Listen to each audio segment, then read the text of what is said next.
the other thing is, we went to a training in North Carolina to get trained on how to do this. And in order for us to get checked off, we have mentors that we have to record our first training and send it to our mentor to get checked off to be able to run free, fly solo. This is a part of our certification process.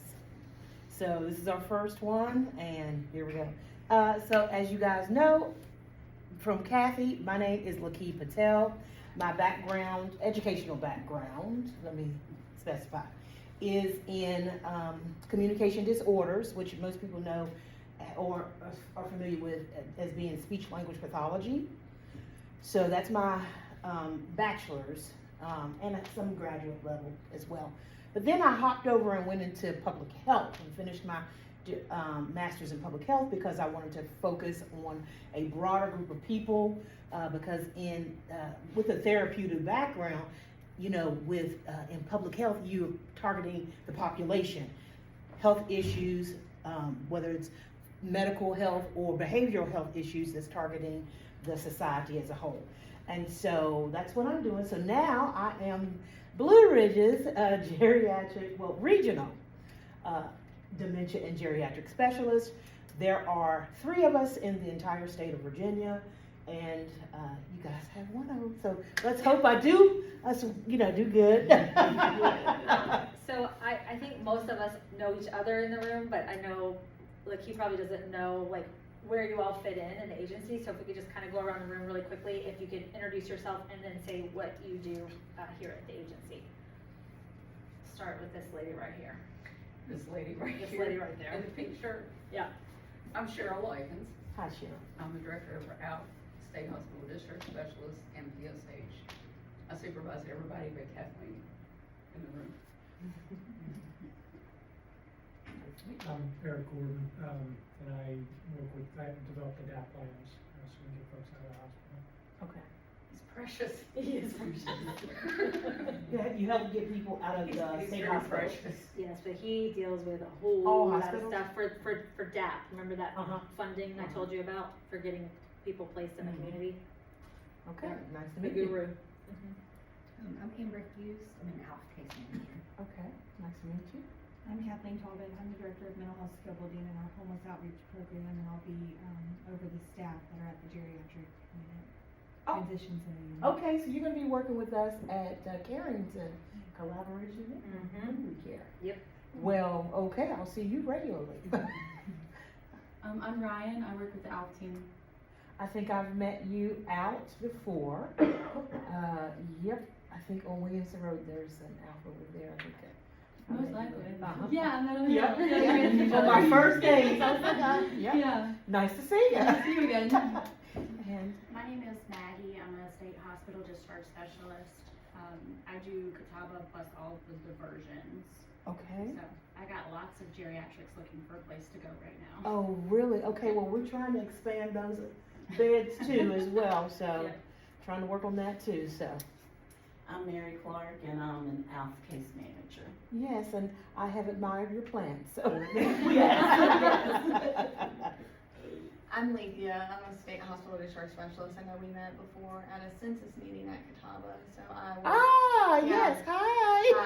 I work with Catawba clients, and I also have a geriatric team as well, so I assist with discharge planning. Okay, okay, well, nice to meet And all she's of you. salivating over the Carrington beds, and we hope that Yeah. you are the first to place. She wants one really bad. I'm rooting for you. Okay.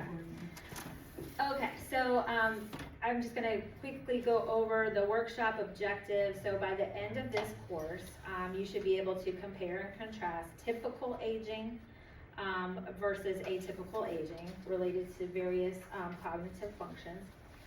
Describe 5 sensory input processing systems, highlighting the dominant role of vision and the major differences between protective and discriminating sensation in each. And then discuss the impact of changing sensory awareness and processing as dementia progresses. So we're gonna go ahead and watch this video. We're gonna be coming back to it off and on, and this is Tifa, the lady that I told you about. She's very energetic. Oh, God. Here we go.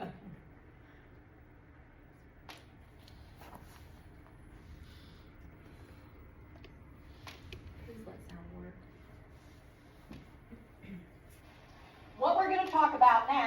difference between normal aging and not normal aging. Now understand, I did not say dementia, I just said normal aging, not normal aging, because one of our big misconceptions in this country is that if it's not normal aging, it's going to be dementia. And that's not true. So we've got to get that one off the table. So what I'm going to do very quickly is give you 2 quick little role plays that are going to take you through normal versus not normal. So I'll do normal first. I'm in the living room, and I've been watching a TV program, and the program finishes, and I decide, you know what, I'm thirsty. I think I'm going to go make a pot of coffee. And I head toward the kitchen to make coffee. But before I get all the way in the kitchen, the telephone rings. And so I answer the telephone. Hello? Oh, hey, sweetheart. How have you been? Well, yes, of course I know who it is. It's,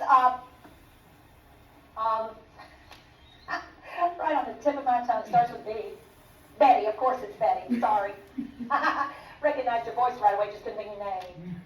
Yeah, see you in a moment. Huh? What? Oh, no, I'd love to get together. Oh, today? Okay, what? At 2? This afternoon? All right. Oh, at the mall. Okay, well, which end? Macy's. Oh, that's where J.C. Penney's was, right? They moved out and then Macy's. I know what you're talking about. Absolutely. The menswear, is that the same? Yep, I know where to be. 2 o'clock, I'll be there. Wait right inside the door. I'll be waiting right inside that door. It's supposed to be a little chilly this afternoon. Yep. What? Oh, they opened a new chocolate store. Oh, well, you know me. You know what I'm going to get. I'll get caramels. I always get caramels. You're going to get, I know you like the white flaky stuff in the chocolate. Yes, coconut, of course. That's you. Huh? Oh, no, I'll be happy to call and see if Margaret wants to come. That'd be great. Yeah. Oh, the vacation pictures? Oh, yeah, I'll bring them. Wait till you see yourself in that bathing suit. Oh, I was just kidding. Just teasing you. You know how I am. Such a teaser. Get fat. I'm not going to say it, but you sure get fat. What? No, I didn't say anything. I was just talking to myself. Like, you know. All right, sweetheart. Well, I'll see you then. Love you. Okay. Bye-bye.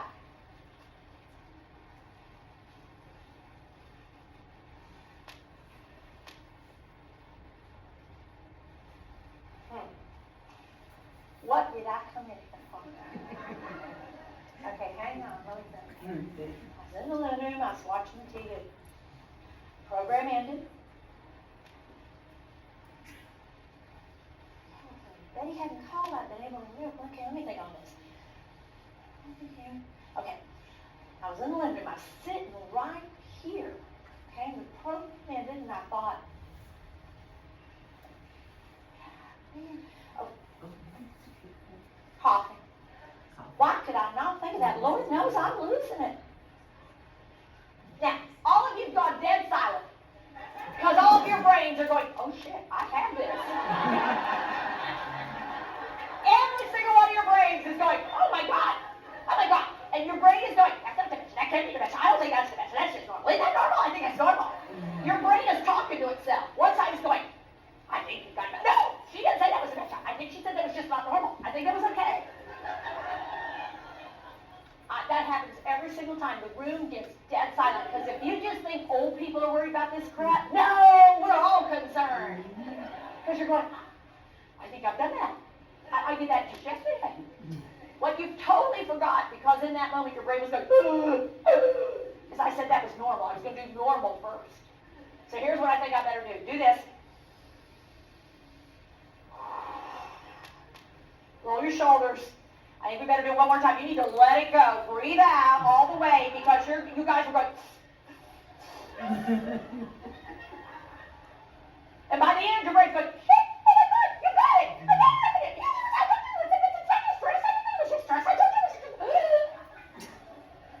Especially when I had to come back and sit in the chair. You're going, oh my God. So.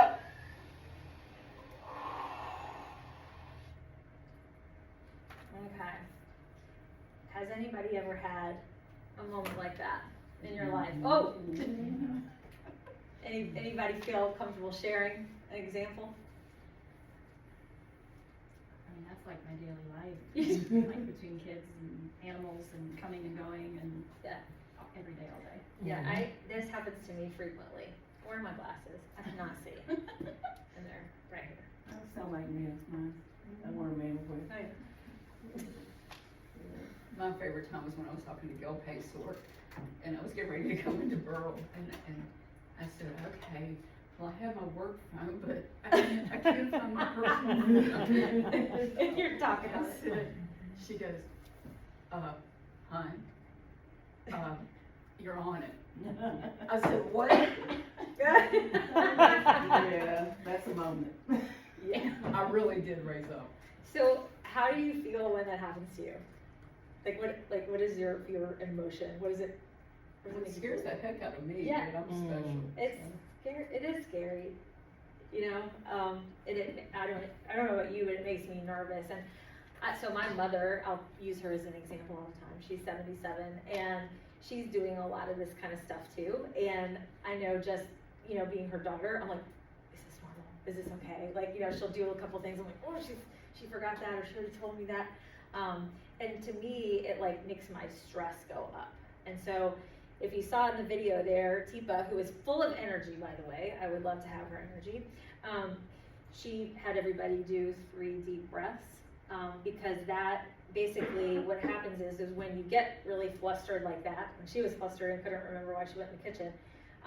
If you take 3 deep breaths, it lowers your cortisol. Cortisol is something that is high when you have stress. So we can do that together if you want. Let's do 3 deep breaths. All right. Belly breaths. You guys may have heard of belly breaths. Yeah, belly breathing. We love the belly breathing. All right, let's do the first one. 1,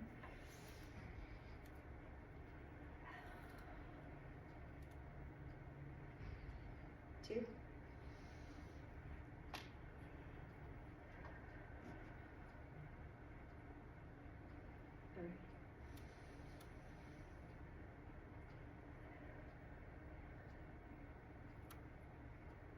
Do you feel better? I do feel better already. I don't know. It's funny how it just kind of takes the wind out of you, the stress out of you. All right. So we're gonna go ahead and continue on the video. Okay, so here we go. Hand up. Human beings have 5 ways to take things from, do this, out there and get them in their brain. 5 ways to take data from the world around you and put it in here so you can use it. You can process it, you can understand it, you can appreciate it. So the number 1 way, notice how it's separated from all the others. It's special. Do this, be an artist. Visual data. Visual data is the most powerful incoming data. It is what human beings prefer, and it is what they want first in any way of collecting data. They want to see something first. It allows them to see it, and then they can start to think about what they want to do next. But what you see is the most powerful sensory input that you're going to get in your brain. But here's the interesting thing about vision. Show me what you see with. Point to what you see with. Here's what I'm going to tell you. Put your hand back here. This is where you process in your brain what you see. So brain activity in the occipital area, the back of your brain, is where you process visual input. There's a little bit of distance there, isn't there? What connects the input system to the processing system is wiring. And in dementia, all wiring goes on the fritz and then dies. Just so you know. So there's a lot of wiring here. It's complicated wiring. It's actually fairly complicated because how many eyes do you have? 2. So you've got to take in data from 2 eyes, integrate those 2 pieces of data, process it, and then make sense of it. So all that's happening in the back of your brain. I'll show you in a few minutes. There's a huge amount of your brain devoted to visual processing. It's huge. There's also wiring between what you see and some other parts. Second way that you get data in your brain, take your index finger. Oh, look at how it points to things. What you hear, auditory incoming. Auditory data is the second most important way that human beings get data into their brain. Auditory. But if you hear a sound off to the side, what will you immediately do? Look, because this is primary. This just alerts you to go look and see what it is you want to see. So when it comes to dementia, visual than auditory. People with dementia pay more attention and are getting more value out of what they see than what they hear. This is secondary, this is primary. Guess what caregivers like to do a lot though? Do this. Y'all love to run your mouth. You think they're paying attention to what you're saying. What they're doing is watching you when you're saying it. And they're picking up on your visual cues, but they're missing the content cues. Because what happens is we think they're processing what we're giving them verbally, and what they're really processing is how we look visually and how we sound, but not necessarily the content. And because we're not on the same page, they're not getting this, they're getting this. We think they're getting this. This is not going to match. Who has to change? We do. So we have to use less of this and start with this. And learn to use visual more than auditory. Third way you get data in, auditory. Put your hands right here. Your temporal lobes. Both sides are involved, but they're very different. This side is very different than this side. How many ears do you have? 2. All forms of dementia, all forms attack the brain asymmetrically. It means it attacks one side of the brain more than the other. That's how it works. It hits one side and then it spreads more. So what happens in general, the left side of the brain is generally attacked sooner and faster and more devastatingly than the right side of the brain. We don't know exactly why, but most patterns of dementia attack, you're going to see more on the left than on the right. Left, right, language areas, but they're different. We'll come back to that in a little bit. Third way that you get data in your brain, take that middle finger, drop it down, and touch it to the back of your other hand. Now this is actually complicated, and this is one of the most complicated, and it also takes up a lot of brain space. This is sensory motor. You feel something, you do something, you do something, you feel something. They're wired together. So that when you feel something, if you like it, you do more of it. If you don't like it, you stop doing it. So when you feel something, you do something to change or encourage or facilitate what you're feeling, and if you don't like it, you don't do it anymore. Here's the biggest challenge of dementia care. Turn to the person next to you. Turn to them. And if you will come up this time. All right, now what we're going to do is eliminate vision, and we're not going to talk. Okay, so we're taking away 2 of the ways that you would normally be able to get data into your brain, and I'm just going to use that third way.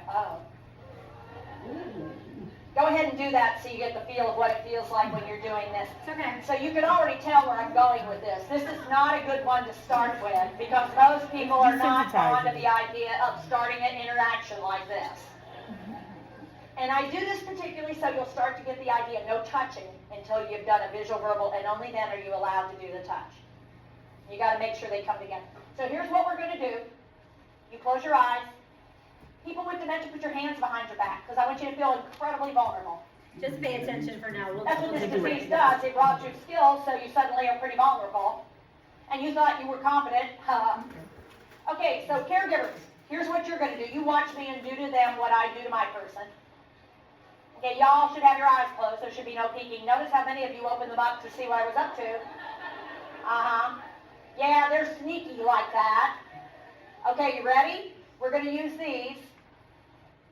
Okay, you ready?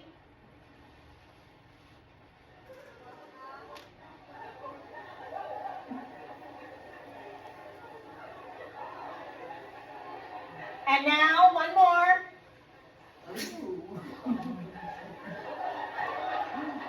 Now, I'm going to pause you. Okay, so, yeah, this is a powerful activity. So if you want to go ahead and get partnered up and one of you have dementia and the other person be the caregiver.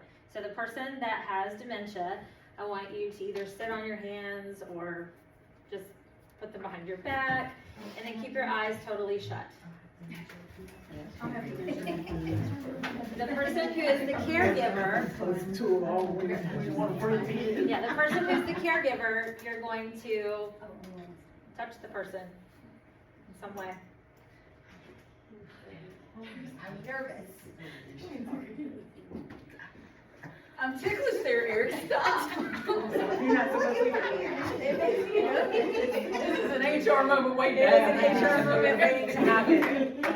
Okay. Okay, once you have had the opportunity to play that role, go ahead and swap. And the caregiver now becomes the person with dementia, vice versa.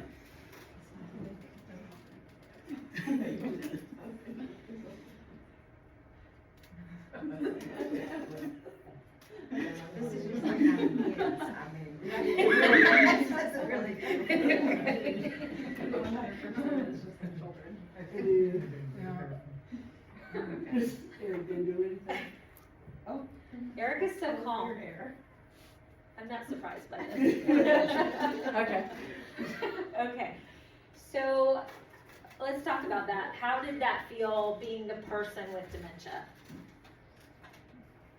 I'm like Maggie said, it felt like being a child because, most people with dementia go back to the childhood time. I was laughing. Yeah, that's absolutely, it is kind of, you do feel kind of childlike, right? You're at the mercy of someone else. wanna swat at somebody. That's exactly how I felt. You want to swat it. Get them, it's like the gnats in my office that I wanna swat. Exactly. Yeah. It's also a very vulnerable feeling It because is. one, I had no idea what Eric was gonna do, and I'm sure he had no idea like where I was going to like poke him or Right. touch him. Right. And kind of like with someone with dementia, they really don't know what's happening either, so I Exactly. equate it to this. Exactly. It makes you feel very vulnerable. It's not pleasant. And when you think about someone, Tipo was talking about, that visual thing being so important. So, if we walk into someone's room and we're like, oh, it smells like, they have like a wet, whatever, I need to take care of that, right? I'm a CNA and I'm like, well, we gotta take care of business, it smells in here. So it's like, hey, I'm getting my gloves, it's Kathy, I'm here, we're gonna change your Depends. And I just walk over and I'm like, I just reach in and start going. I mean, you can imagine how that would feel. So, another kind of take home that we like to to say in this training is that we make sure that by learning this, that we are doing things with individuals rather than to. So, yeah, we'll go ahead and continue on here with the video.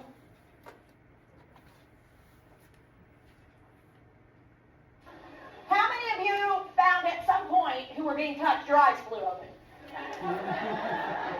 How many of you realize you had a really hard time not going, ooh, wait a minute, hang on there. Now, what I want you to do right now is touch yourself where we just touched you. Go ahead and touch yourself where we made the touches. Oh my.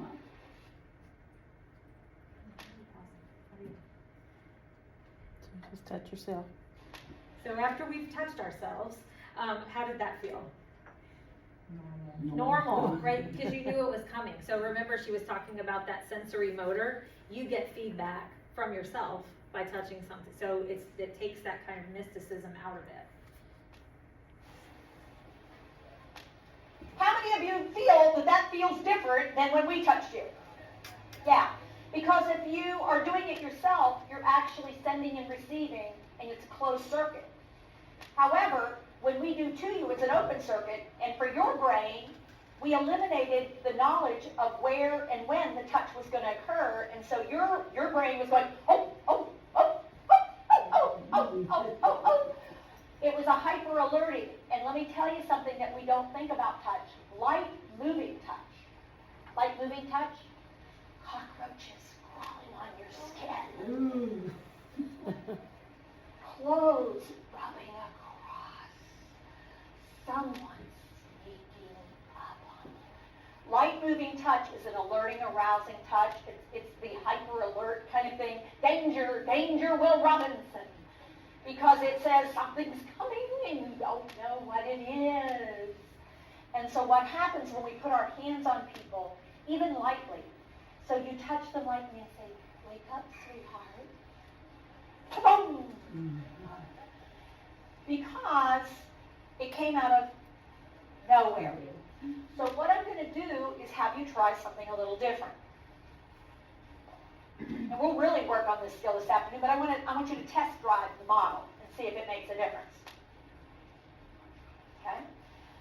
I want you to shake hands with the person. Now, I want you to tell me for a second, what's the most common contact we have with other human beings when we're greeting them and interacting with them?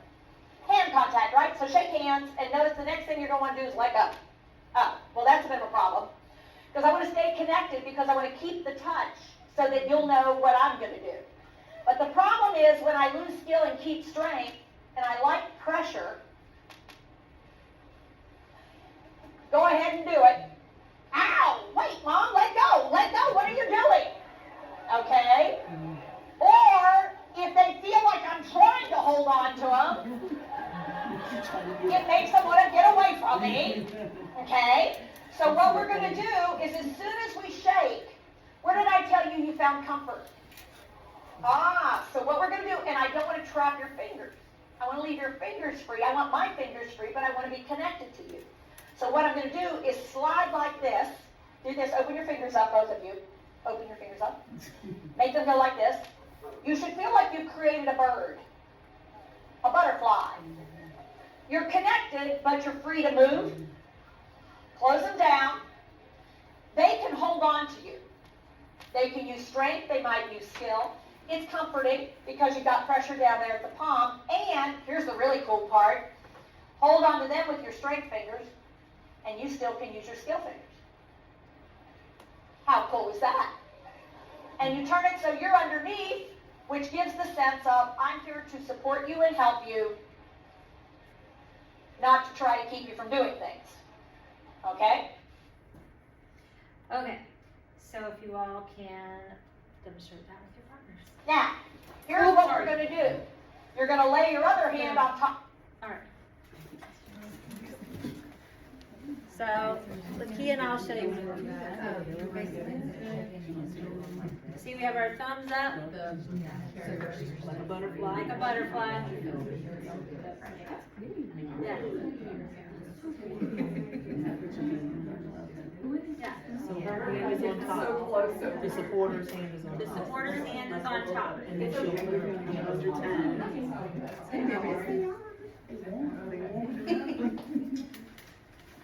Oh, sorry. Did that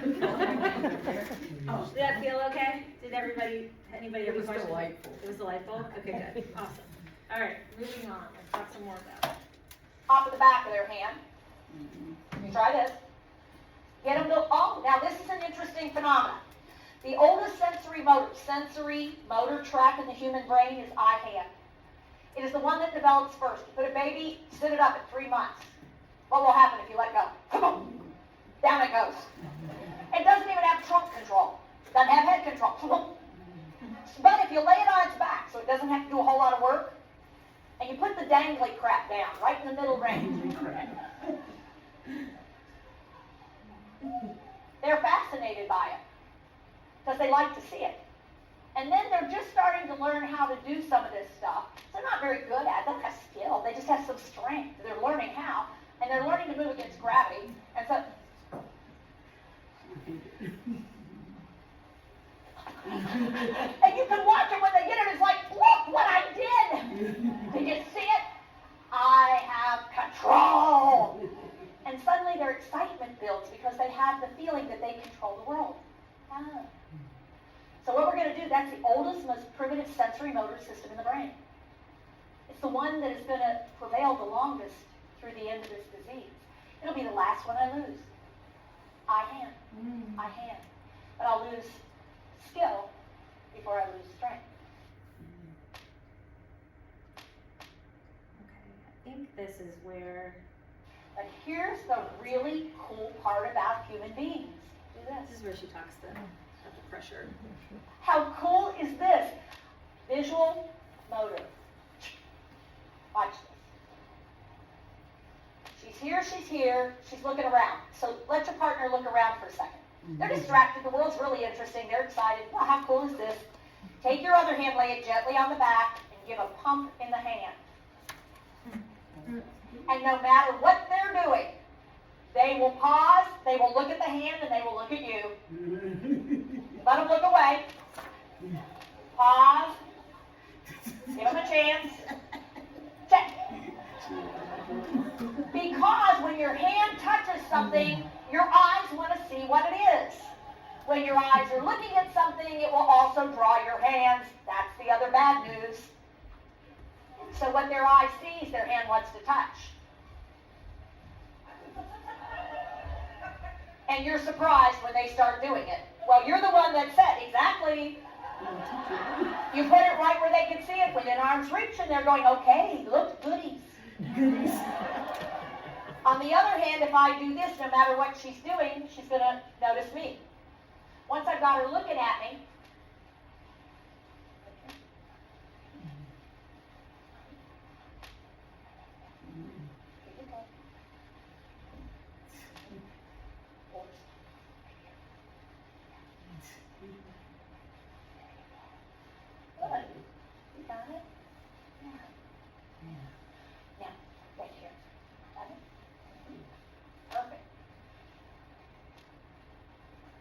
She travels with me, so her brain is both getting and giving.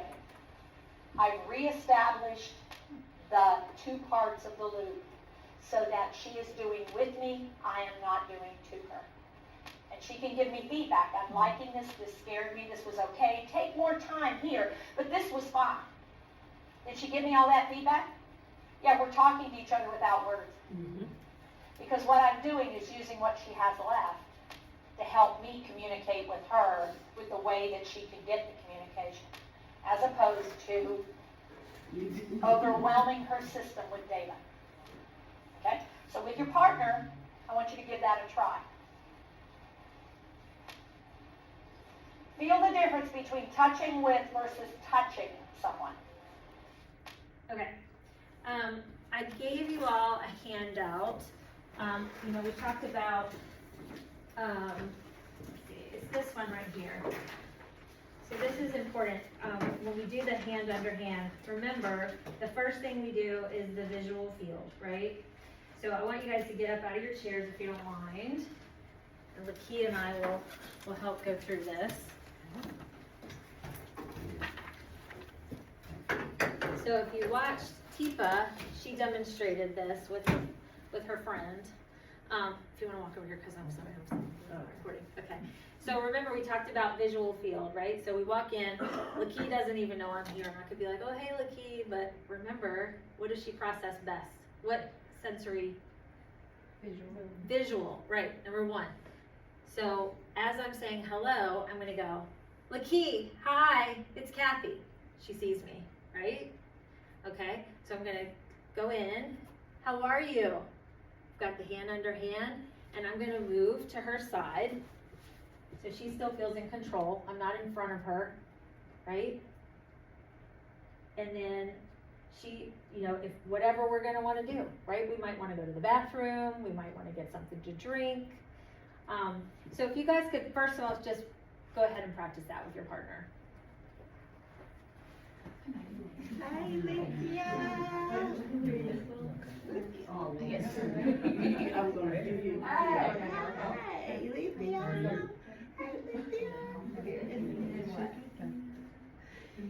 And remember, the other thing I have on the card there is personal space, right? So when we first approach someone, we're going to want to give them plenty of space. I know we're limited on space in this room, but typically we would want to stay about 6 feet away when we're approaching and saying hi and getting that visual check-in. You gotta get permission to approach them. Definitely. So that's the biggest thing, is getting permission. So we start with which sensory first? Vision, right? And then auditory. And only once we've had those two things do we go ahead and try to get permission for the touch, right? Okay. Awesome. And then the part that she talked about, did anybody understand that? Because I thought, when I first watched this video, I thought that was kind of hard. But what she was doing is, when she had that hand on her hand, what she was doing to get her attention is like almost like a little pump. Okay? So she had, their palms are together and the hand in her hand, and she kind of just pumped it. Not hard, but she got that sensory feeling, and it kind of got her attention. So that's what she was saying. I pumped her hand, and she looks at the hand, and it's like, oh, okay, I'm back here again. Yeah. Okay. Awesome. Thank you. You guys can be seated.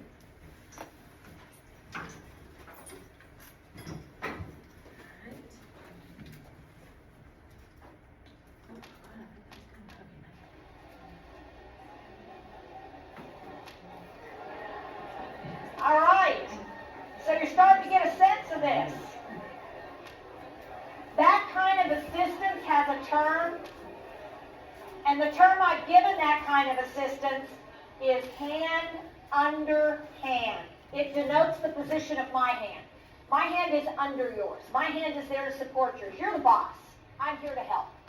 I'm here to guide. I'm here to assist. I'm not here to take over and try to do things to you. I want to do things with you. Because I know if I can get your brain to understand what I'm doing, you're going to cooperate. You can give me feedback even when you can't speak anymore. You can give me feedback that doesn't result in me getting hit. We can figure out ways to share information because I'm paying attention to what you're able to do. So I'm going to show you where this data gets processed in your brain. It's huge. Do this. The entire top surface of your brain is devoted to sensory motor. sensation and movement, and they are, do this, hardwired together.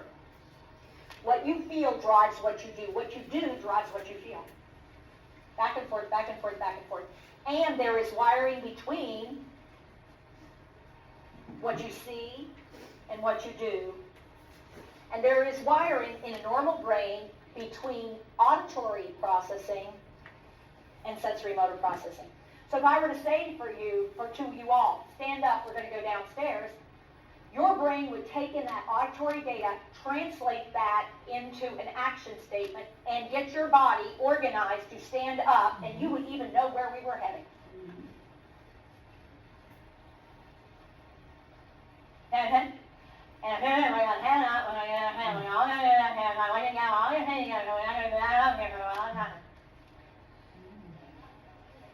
By late stage dementia, that's exactly what people with dementia hear when we try to give them auditory data. They lose the content, but they keep the rhythm, and they can't figure out what we're trying to get them to do. And it's not because they're not trying, and it's not because we're not trying. It's because we're using the wrong system for what they have left. Okay, so with what she just talked about, I'll pick on Lisa and Maggie. Can you see how some of the folks that your discharge planning can start to have some of the notes that they have, the behaviors that they call them? Yeah. Absolutely. Especially when they come out of a facility and go to the hospital, they're usually labeled as aggressive, which is what gets them out of the facility and into the hospital to begin with. Right, And exactly. it's usually not anything bad. It's like a, I don't know you, get away from me kind of thing. Exactly. Versus I want to hurt you. Right. And sometimes, I think it's funny, looking at the pre-screenings, reading those a lot, and Kathleen, you can probably talk to this as well, is that, we'll have folks that will be at a facility and they're saying things like, I'm gonna kill her, it's like, are they really gonna kill her? Like, they're, it's, yeah, and I think it's unfortunate because I think a lot of the staff that work in these facilities just don't really have the training. Like, they might have excellent training on making sure that someone is kept clean and doesn't get a bed sore and things like that, but this type of training, in order to, help work with the person, decrease behaviors, that sort of thing, they just don't get a lot of it. So that's where our hope is that this type of training being provided to caregivers will be helpful. And if I may just interject, with someone saying I'm gonna kill her, depending on what part of the brain is damaged, that may be all of the language they have left. And so, they don't understand that it's something negative, that's just a method of communication. Yeah, my grandmother had Alzheimer's disease, and she was a lady who never cussed her entire life. And I remember when I first found out that she was not well, she came and told me just this really kind of wacky story about my grandfather and how he was like with some lady down the road, and I was like, what? And I went to my mom and I was like, Mom, what Granny just told me? She was like, yeah, she's not doing well. And so then started, cussing, and it was like totally out of character. So yeah, it's just, the brain is dying. I mean, honestly, it is. It's dying. So That's what dementia means, failing brain. yes, exactly. I was gonna say, a lot of the folks are in wheelchairs too, which does not promote a lot of interaction and intervention from the staff, so I think they're perfectly happy wheeling them around and Yes. taking them to a place that they think they want to go to. Right. That's, but I did have an experience with probably our oldest, staff recipient. She's 95, and we met one time when we were in her bedroom, and the window was open, and you could see the courtyard. And we had a perfectly bizarre conversation. She talked to me, didn't make any sense, but we had a reasonable conversation. It was pleasant. And then the next time we were in an activity room, just a bunch of people kind of grouped together, and she just looked at me and says, I don't understand what you're saying. So she understood the visual. We had a thing in common. Right. We weren't talking about the same thing about it, but that really, I think, affects the interaction. For for sure, absolutely. I think probably 95% of the people that I would TDO out of like a facility would be, I threatened to hurt someone, I did no physical aggression, but I threatened to hurt someone, or I walked towards someone aggressively, and all the notes that we would get showed aggression towards staff, stayed with this, and then it would be, and we're not taking them back. Right. So the Right. option is, I'm now TDOing this 88-year-old human Right. who you tried to change their depends, and that Right. upset them, and now they're at Catawba, and Exactly. now we're doing our 4th pre-screening on them because they've been at Catawba for 180 days. And it's easy to say, well, the staff aren't trained, and why aren't the facility administrators doing something about that to get them trained? But honestly, it's hard. I mean, it's hard to get staff. That staff turnover, it's a hard job. So yeah, it's really difficult. And so that's why I think things like this and conversations like this and understanding like just the disease process, that we are all professionals here, and I think we know that if we are with a client and a client says something like, oh, how did you get so ugly, or how'd your butt get so big, right? Like whatever, we're not going to take it personally. This is just what happens, and it's the same with this population. It's part of the disease process, and understanding that can just really make worlds of difference when you're working with folks.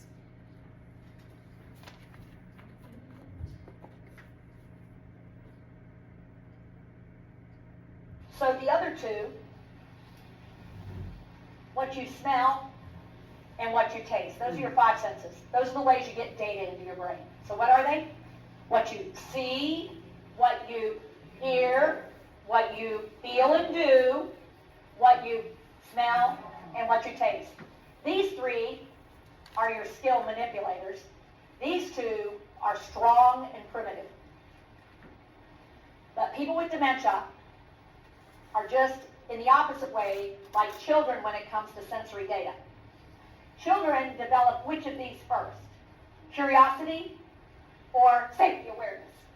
Which do they get first? Curiosity. Who's in charge of safety awareness? Someone else, not them. They could care less about safety awareness. They're curious about everything. They want to investigate everything. They're curious. They want to check it out. They have absolutely no safety awareness. Fortunately for everybody, they're pretty well padded. They have pretty quick reflexes. They don't have necks. Their heads sit right on top of their shoulders. They have a long torso. They've really got lots of padding everywhere for both insulation and padding. And their bones are not fragile. They're pretty dense. They bounce. When you get dementia, your brain fries in the opposite way it was developed.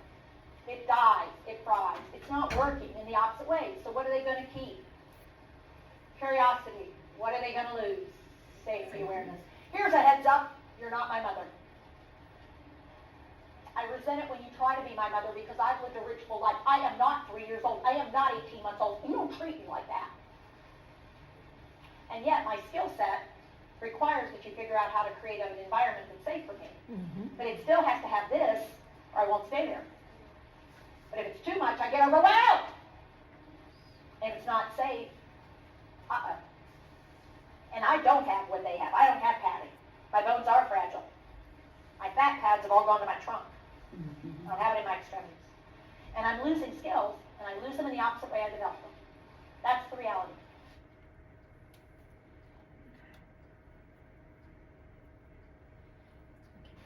So real quickly, we're going to go back to our scenario. Because what I want you to realize, human beings, when they decide to go do something, what happened is I was sitting here and I got a call to my appetite. I'm thirsty. Core. Well, now the core of my brain is in the center part of my brain. Do this. This is the limbic system. This is that thrive to survive. This is the part that says I'm hungry, I'm thirsty, I've got to peep, I've got to poop. And now it's time, and you guys are getting close to that. It's, look, temperature regulation. It's also how I fight infections. It's heart rate, respiratory rate. It's wake-sleep cycle. All that's in the core of my brain, in the limbic system. And then part of that limbic system, put your index fingers out, is my amygdala. Your amygdala is this survival thing. It's your impulse center. Yeah! Fright, flight, fight. Part of the limbic that's special. It's basically designed to protect you in moments of danger. So it's, shit, what was that? No, I don't like that. I want what I want when I want it. Do that. Oh, what was that? Because some of you can't say shit. I don't know why. You can in certain situations, but just not here in front of everybody. Oh, what was that? That's fright. Then, no, no, no, that's flight. I want what I want when I want it. Fight. Fight, flight, fright. Autonomic, automatic, basic core stuff. Then around the outside is built other stuff. The last part of a human brain to develop, the hand right up here, is this one. Safety awareness. That ability to think things through, to be thoughtful, to consider your options, to control that limbic system, that autonomic system, and instead say, you know what, not a good idea. Hang on there. Let's not go right now. Let's wait a second. Making decisions. Initiating, sequencing, terminating, and being able to see something from somebody else's point of view. Very last part of a human brain to develop. There are some people who never get it. Just so you know. You know them. So here I am in the living room, and I decided to make coffee. Ah, that was my limbic system saying, you're thirsty, go get something. And I started to act on that, but what happened? Oh, look, gosh, telephone rang, an interruption, auditory. I knew what to do. I answered the phone because I recognized what it was. And then when I heard my friend's voice, I knew who it was, but I could not think of her name right that moment. That is normal aging. And here's why. What happens with normal aging is the following. Put your hand in the back of your brain. For each human being you've ever met, you take a picture, snapshot. If you see them multiple times, you have multiple snapshots. And you have them each in a file folder marked that person. But then, in order to come up with the name of that person, you have to go up here to the left, temporal lobe, and find your file cabinet for names. You have to sort down through the list of names to find the one that matches that picture. And then what you have to do, go over here, you have to do voice recognition, and match it up, and then out of your mouth from this side comes the word, hey, Betty. Here's a reality check. Our speed of processing slows over time. It's basically 0.5 to 1% per year from the time you're 25 on. Yeah, around 40 to 50, you're starting to notice the slowing. And so I go to get the data, and it's like, the mouse is not clicking nearly as fast. Now, let me tell you something about these mouse. If you keep clicking that button, you freeze the mouse up, and the mouse goes, oh shit, I don't know what you want. Hang on, stop. I don't know what, wait a minute, I'm thinking. What am I thinking? I can't tell you anymore. You want me to think of something. I can't think of it. Oh, blank. It starts with a B. I got to the file drawer. I even got to the right area, but I couldn't come up with a name as quick as I wanted to come up with a name and the expectation. And so some of us go, oh, hey, sweetheart, how are you? I'm cheating. I'm using automatic system to cover for the loss. And some of you call me on it. Who do you think this is? Why are you so mean? One of these days you'll be older. You'll have that moment of, I know him. This is why we give you name tags. This is why name tags are a good thing. Because what did I provide for your eyeballs? There it is. I don't need to look in the file cabinet. Look, I found it. So as you get with older people, you'll start to notice when you wear your name tag, they look at your name tag after they look at your face, and then they say your name. That's because they're smart. Some of you are doing it here. And if not, you hate when people call you on this. Why are we so mean? Here's what you want to learn how to do. Hey, Betty, it's Tifa. Why don't we talk like that anymore? We used to say things, and there was a polite way that you did the telephone. We don't do it anymore. You go, hey, you know who I am? Or my least favorite, when you know somebody has dementia, Mom, which one am I? What is this, a quiz right away? I don't like you very much anymore. You're making me feel stupid. How many people like feeling stupid? Raise your hand if it's your favorite way to feel. We've got to quit doing this, because what ends up happening is you shut down my system, you don't make it work, because right away you shoved your agenda at me. So when we go downstairs, which we are going to do, because you know what I'm noticing? Your limbics are starting to get really active. Y'all had coffee, maybe some juice, you had those, and your limbic is going, we need to pee. We need to pee now. I need to get up, I need to go pee. Can we go pee? I thought we were going to pee. Are we not going to go pee? I need to go pee. And so your limbic system is sort of queuing you up. We got to go soon. And it better not be long. And getting out of these chairs, we better be careful. Because also I will tell you, some of you have to cue the system up. And here's the first thing. Tell me what you do first thing in the morning when you want to go to the bathroom. You wanna know what you do? Hold the pee. Because in the very beginning, your limbic said we need to pee, and when you were really little, what happened when you needed to pee? You pee. As you get older, you learn that, not here, not now. We have to put it in a place, a certain place. As you get a little older, these systems are not working as quick and sharp as you might hope. So you actually have to devote energy to hold the pee, make the other muscles work, but hold the pee, keep holding the pee, hold that pee. Keep holding it. Ooh, we're in the bathroom. Do not let go. Hang on tight. You got to do a lot of other things. Keep holding the pee. Hold back the pee while you go. Okay, now put it down.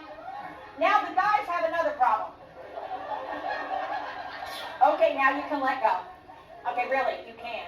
Just relax. No, don't hold on. No, come on, there's more. I'm telling you there's more. Come on, let's let it out. Come on. No, don't tighten up. No, that's not enough. So the women have stress incontinence and the guys have bladder outlet problems. They have retention. So this is the tricky part of getting old. It has nothing to do with dementia. But you put dementia on top of it, and we have big issues. When we meet back downstairs, what we're going to do is finish out the scenario and talk about skill building. And the whole thing is going to come together for you to help you appreciate how you can help people take in data and how you can use your skill to be supportive. Okay. Real quick, just as an example, when she was talking about children, any of you all that have had children or babysat children, can you think of an example of a child being curious and maybe doing something that was not very safe? So many things. Right? Our oldest son, one time, one of our daughters was riding her bike through the yard, and he wanted to see what would happen if he pulled the dog run down. Oh, caught her right in the neck. She fell over, and he just took himself to his room. Oh, no. I won't come out till tomorrow. Oh. Yeah. Yikes. I was thinking, so, thinking about what Deepa was talking about, with dementia being a progressively, declining, right? The brain is dying. And it's almost like, Mary, you said that, kids, it's almost the opposite, right? You're gaining those strengths. And so you think about a little child, a baby, when you're changing their diaper, right? A newborn, cake, right? They do nothing. They're just like, but then as they get bigger, what are they? Oh, they're like, right in the poo, the hand goes, and you're like, oh no, and then you've got this like poo hand, and you're like trying to like wipe the bottom, and yeah, so then what do? We change with them, right? So as the child is doing that, what do? Put something in their hands, right? They've got like a toy that they're playing with while you're, cleaning them up. And then, of course, gets the wonderful years where they're actually trying to turn their whole body and run from you while you're doing it, and you're putting an elbow down on their midriff as you're doing all that. But yeah, so, and I think it's the exact same thing with folks with dementia. As they're declining, we have to change. They're not going to change because they're losing that ability and those skills. But we need to change our approach and how we are able to work with them based on the level of functioning that they have. I have a client currently at the hospital who requires all of his ADL care be done, but he requires an additional 2 people to distract him while they're doing it because he has such a hard time sitting through it. So he requires a minimum of 3 people every time he needs any ADL care. Yeah, get it. Yeah, I mean, it's nice that they figured that out and they're doing it, right? Because it's probably better for him to get through that. It's going to be better for the staff. Everybody's going to avoid injuries. We'll avoid some bad notes, right? It's going to be difficult for placement. Placement's going to be hard. I know. Well, yeah, because then the replacement's going to say, well, we don't have 3 people to. But yeah. And I guess that most common question, just like you say, you go in, you see your people, or your mom, and you go, Mom, who am I? And they keep telling you to stop asking people who you are, just let them figure it out or whatever. Exactly. My aunt was 95 and we were all bombarding her at the same time going, Aunt Gracie, am I your favorite? Oh. Aunt Gracie. Who am I? Who am I? Yeah. Poor Aunt Gracie. Poor Aunt Gracie. So I think right now, if you don't mind, let's go ahead and just take 5 minutes, stretch.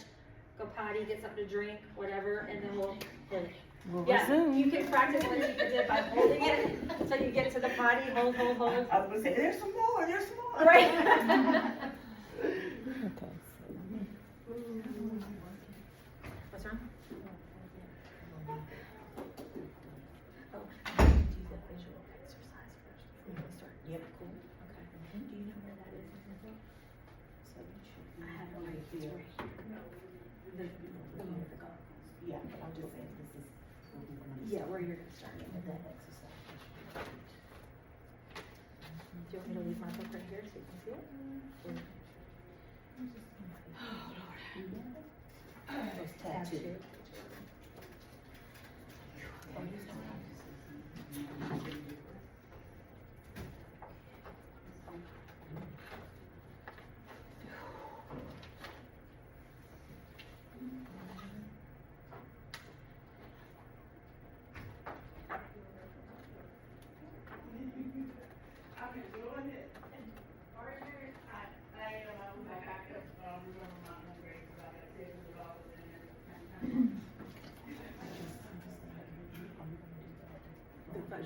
Yeah, sure. Oh, I mean, I can do too. Yeah, I'll do it. Okay. I just wanted to. Yeah. Make it a long.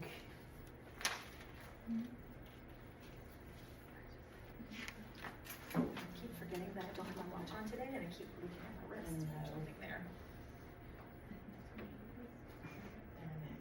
I know, this whole place is gonna be. There are gnats in here, Ellen.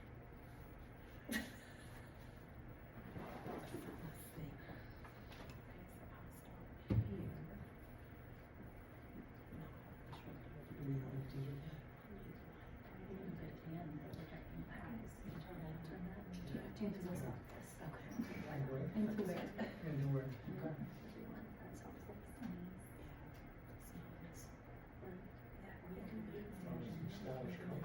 You can still see it. You can still see it. Yeah, I Really turned well. it. Yeah. Yeah, so it can still record. But yeah, we can turn it remote. Absolutely. Turn it on. I was in CPR last week. Goes and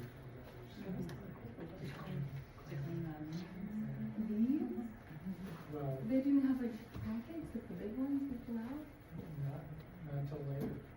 Wow. Took 4 nappies with him, we can, later shower.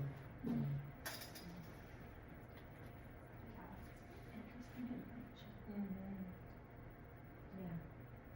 So where we went, to have the training was at her, she has like a center. I forgot what it's called, but basically they have like brain camp. And it's this big, huge, almost like a clubhouse, but, super nice building. And like they had folks with all different, stages of dementia come. And we were able to sit and interact with them, we played games. Yeah, it was really, really cool. And kind of practice our skills and it was really neat. A lot of it could probably apply to people with like TBIs too. Yeah. And they had a large community presence there, like integrating individuals who had dementia. They had like a lot of programming that people could come and be a part of, social programs, things like that. So that's probably the biggest thing with some of these places is a day activity. Yeah. Most of them just sit around and watch TV. Somebody will come in and count cards, Yeah. basically got Uno cards and they're just flipping cards. I mean, some of the games we played, I was like. They were I was doing like- Scrabble and I know, I was like. memory, just all kinds of things, and it was very supportive. So it's not like they make individuals who are going through brain change. They don't just like put them in a section and keep Right. them Yeah. out. Include They're them. everybody's Plays with integrated. strength. Do they have like a baby dolls and stuff? So they did it there, I didn't Yeah, I see didn't any. see that. But they do at Carrington. My husband's grandmother, she was 99 when she died, but she was at Heritage Hall and she had a little baby that she carried around with her everywhere. Yeah. She loved that little baby. Yeah. So at Carrington, they have, they're like in one of the units upstairs, there's like a nursery. And Yeah. they have a crib and a high chair and rocking chairs and little babies and blankets and stuff. And, one of the staff members there was telling me that, you know, they have to do checks, you know, throughout the night, they're looking in on everybody to make sure everybody's accounted for and they're not falling in over and whatever. And she said one night she opened the door and all she could see was this baby head, like, in the bed, that's all, and it was like totally creepy. They have it at Harmony Collection too. That's what they have them there. It's really They do sweet. really well there with the little Xmas and props. Like little movie, or they have like little storefronts. Yeah, that the little people go flower into. ones, they're so pretty, and they change them out too for different seasons. I love it. Notice why, it's nice. Yeah, because they change all the. That's where I saw the lady, Wilma. She was Like, I don't have the opinion out there, it's all about it. well, you're in the right, you know, if you're in the right spot, she was really, has conversations. I have no idea. I know she had a thing at 3, but it's not 3. That just kept walking with me and come walk with me. There she is. Okay, so this part of the course, kind of went ahead and summarized all of what normal aging should be and talked about kind of the things that we'll see. Obviously, the take home we want you to realize is that the vision is like the number one thing that we need to remember that is very important for folks. So this activity, you all each got some goggles. So what I would like for you to do is, first off, we're gonna talk about what a 20-year-old vision is, right? So folks that are in their 20s, I love it. Y'all are like, what? Okay, hold your hands out like this, to the side. And this is basically this peripheral vision, See all the way from here. tip to tip. That is where a normal, like 20-ish year old person in their 20s sees this entire field of vision. Okay, so we're gonna go to our 40s and 50s. We come Keep in going. we come Keep in going. a little bit, right? And so this is kind of like a circle, right? That sphere is what we're used to seeing. And I mean, I'm 51. I can't see my hands. Unless I'm like going like that. So yeah, it's about right. All right, and that narrows. So when we get into our 70s, this is my mom, right? A normal 70-year-old, we've got this kind of vision right here. This is like, yeah, this is what they're seeing. So just think, that's their field. So then, if you wanna go ahead and grab your goggles, put those on. Back to my tanning bed days.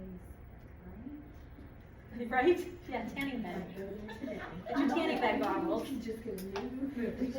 Yeah. What's that? What's a tanning bed? So what this is, we're gonna start having kind of tunnel vision, right? We're seeing kind of what's in front of us.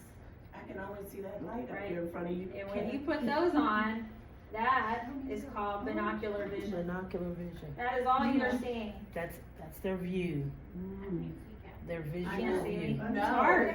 It's almost like you can only see what is right in the very distant, not distant, very close to you. And notice how you have to move your head to look at other places. And you're welcome to stand up and walk Try around to if you walk. want. It's very difficult. We did this in our training, and so having these on and navigating the world, you start to see why an individual with dementia has that shuffle. It's like, what's below? Are you gonna step on something? You gotta look down and look where you're going. I can see Greg. Okay, Cheryl's great. I can see as well as I normally can, how about that? I can see So as dementia progresses, so as dementia progresses, that binocular vision basically become a monocular vision. So you'll close one eye and all you'll see is out of one. That person will start to confuse objects. It's very difficult to see. I'm gonna use mine. Is that why the swimmers wear these little teeny tiny glasses? Yes, exactly. It's all they need to see. And then, and even with the monocular vision, they do one sensory at a time. So if they're chewing, that closes. Yeah. So So they're if they're choosing. eating, if they're eating and chewing, you'll see them close their They eyes. close their eye. Cause it's like, I have to do one thing at a time. Oh, really? Mhm. Yeah. So this is, the key is gonna take over now. And I gave you all a little alcohol thing, so you can clean your glasses for us, because we're all about sanitation and hygiene. Yes, ma'am. Oh, gosh, yeah, thank you. Or else I don't see your password. Oh, I can't open it, okay. I'm pretty sponge math, Mr. Gordon. Okay, I'm sorry. Oh, sorry. Okay, we're just gonna do a quick. I was fancy. I'm not as well versed as Kathy with the mouse pad, so. I'm all- Oh, I turned my light off, hold on, I sorry. was still saying that,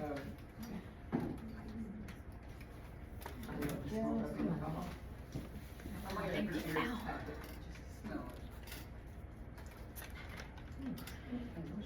Doesn't it, you know, they say that takes away nausea. Did you know that? What's that? If you're ever really nauseous and you don't have any medication, you take one of these alcohol things and put it on the tip of your nose. They said it's as effective, like post anesthesia nausea, as Zofran. So if you're ever like car sick on a plane, take those in your purse with you. Okay. I think I have a pitch down. You know what, let me, I'll bring this a little bit closer. Okay, sorry. It's okay, you're fine. I just looked at Lana.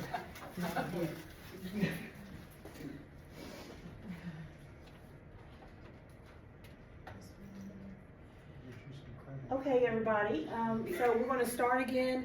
We're gonna watch this video, and I would like for you guys to use your bodies and your hands the way you watch Tipa as she does an example in the video, okay? So follow her direction.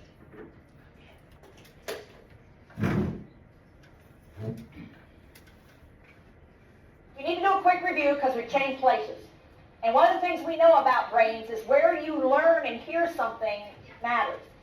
And one of the things as we get older, it matters more than you think. When you change rooms, your brain resets the screen. And that is one of the reasons, even if there wasn't a phone call, you might walk from one room to the other and then, what was it I came in here for? Because when you're in a whole new setting, look at all the new data that's coming in and it's bombarding your senses. And if you didn't strongly hook the thing you wanted to go do into that, what's called working memory, by the time you get to the new place, there's nothing to find. Unless you go back to where you had the thought before and then you can find it. Now, I just said a word that's really important, working memory. We now know there's a whole variety of different kinds of memory storage in the human brain. We used to just think it was either long-term and short-term. That's not true. Working memory is probably one of the most vital kinds of memories, and it involves a complex process. Do this. Working memory means that you have to wire together all parts of your brain to get it to work. Because it's complex, human beings can hold the following number of things in working memory. Working memory means I'm able to manipulate and work with them all at the same time. 5, put your hand up. 5, isn't that wonderful? 5 to 8. That's the most a human being can hold on to, and this is the least that a normal functioning human being should be able to hold on to at a time. 5 to 8. So I should be able to hold on to at least 5 pieces of information in my working memory. It's actually pretty complicated. I've got to do a variety of things to do it, but I can. So what I did when I wanted to make coffee, when I was sitting there, finished the TV program, I put make coffee in working memory. And then I went to a new place, and before I could get settled in the new place, the kitchen, which is where I would make the coffee, the telephone rings. So I didn't quite make it to the kitchen to establish the relationship, which would have allowed me to go ahead and do what? Make coffee. I could have finished it off, but instead, what happened is the telephone rang. Attention, attention, new data, incoming. So what I did is I went and answered the telephone, and the first thing, it was my friend. Now I got diverted a little bit, because what did I have to find? Because the way she did it. Her name, and so that took a little energy, so it's my friend Betty.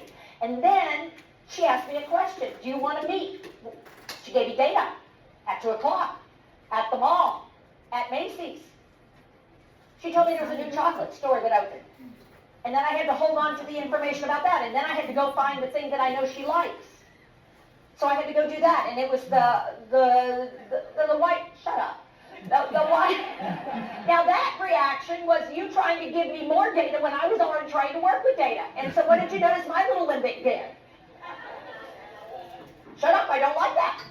So shut up is a way to say, you're trying to do too much, and I didn't like that, and it's a fight system. It was an autonomic automatic. So people say, shut up, I'm trying to, would you leave me alone? That distress sign is just, you're trying to put data in, and I'm already processing, do you mind? And what you want to say is, I'm sorry. I said, I'm sorry, I was just trying to help you. It's like, what part of I was trying to process data and you're interrupting did you not get? And what's our natural reaction when somebody says, shut up? No, I was going to tell you why I was interrupting you. That's what you want to do. Do this. Go ahead, do it. Y'all love diarrhea of the mouth. You get diarrhea of the mouth. You try to tell them even when they said, don't tell me. You ignore their message back to you because you have important, you want them to understand why you interrupted them. I don't give a shit why you interrupted me. All I'm trying to tell you is quit interrupting me so I can finish what I was doing. Now, some of us are always that way, but guess what happens when you get dementia? Even if you weren't, you become more that way. Guess what happens when you're stressed? Same thing. So professionals, when you're trying to talk to families about, this is what I want you, well, shut up, I can't take it. Family members are trying to talk to another family member. I can't hear this right now. Would you, particularly you're trying to talk to the one who's the primary, because you're observing that their behavior is not helping, and they're going, ah! And you're going, wait, I just want to tell you. What did they just tell you? I'm full, leave it alone. We have a hard time hearing that message, don't we? Because it means we need to do what? Take a time out, just shut up. And then when they pause, that's when you say, I'm sorry, I interrupted what you were doing. Because we want to work with them, not fight with them. And if you keep pushing your agenda, do this, take your finger and poke at somebody with it. Go ahead, poke. How many of you like being poked with that? Would you just be quiet? So what I'm going to tell you, this is a critical message for you to get into your brain and appreciate. When I give you negative feedback, it's not because I'm trying to be ugly. It's I'm trying to get you to listen to me because you're generally trying to talk to me. So I put coffee in there, but all this other stuff. I filled up all the space. Not only the 5. I'm going to have caramels, but you're going to have coconut. And we need to meet at the menswear entrance. So what will I not have with me when I get there? The vacation pictures, and who will I not have called? Margaret. Where's coffee? Well, I lost that a long time ago. That's not even on the table anymore. I mean, it's long gone. I don't even have a way to get to it anymore right now. Except, if you're a young person, you're young, and your wiring is really good and quick, what will happen? What's the first thing I did when I couldn't think what it was? I looked around the kitchen. So the first thing you do is you look around the kitchen. A young person hasn't done that much stuff in the kitchen. So they look around the kitchen and what do their eyes notice? The coffee pot, and they go, cha-ching, drop the penny. They don't have to go anywhere. You're a little older. You've done a lot of things in the kitchen. Some of them we want to talk about, some we don't. But you've done so many things in the kitchen, you can't look around the kitchen and get it to pop. So then you try system number 2. You always go in this order. You talk to yourself. Tell your children it's healthy. Because what you're literally trying to do by talking out loud is prompt the memory of why you came in there. You literally say to yourself, and everybody did it, I heard some of y'all do it. Now what did I come in here for? Because now you've moved to auditory cueing. You're trying to cue yourself up because if you say it out loud, maybe it will prompt what it was. It will be enough of a cue to get you to go, cha-ching, there it is. But that didn't work either. Because when you get a little older, it wasn't firmly enough embedded, and there's too many other things floating around now. I've lost it. So I have to actually physically travel back to the setup where I was. And then if you watched, I tried the whole thing all over again. I looked at the chair, I looked at the TV. I say to myself, I was watching TV, the program ended. And I still couldn't get it to pop until, cha-ching, there it was, right there waiting for me in my working memory. I just couldn't get to it. Normal aging. That's absolutely normal. All of that is normal.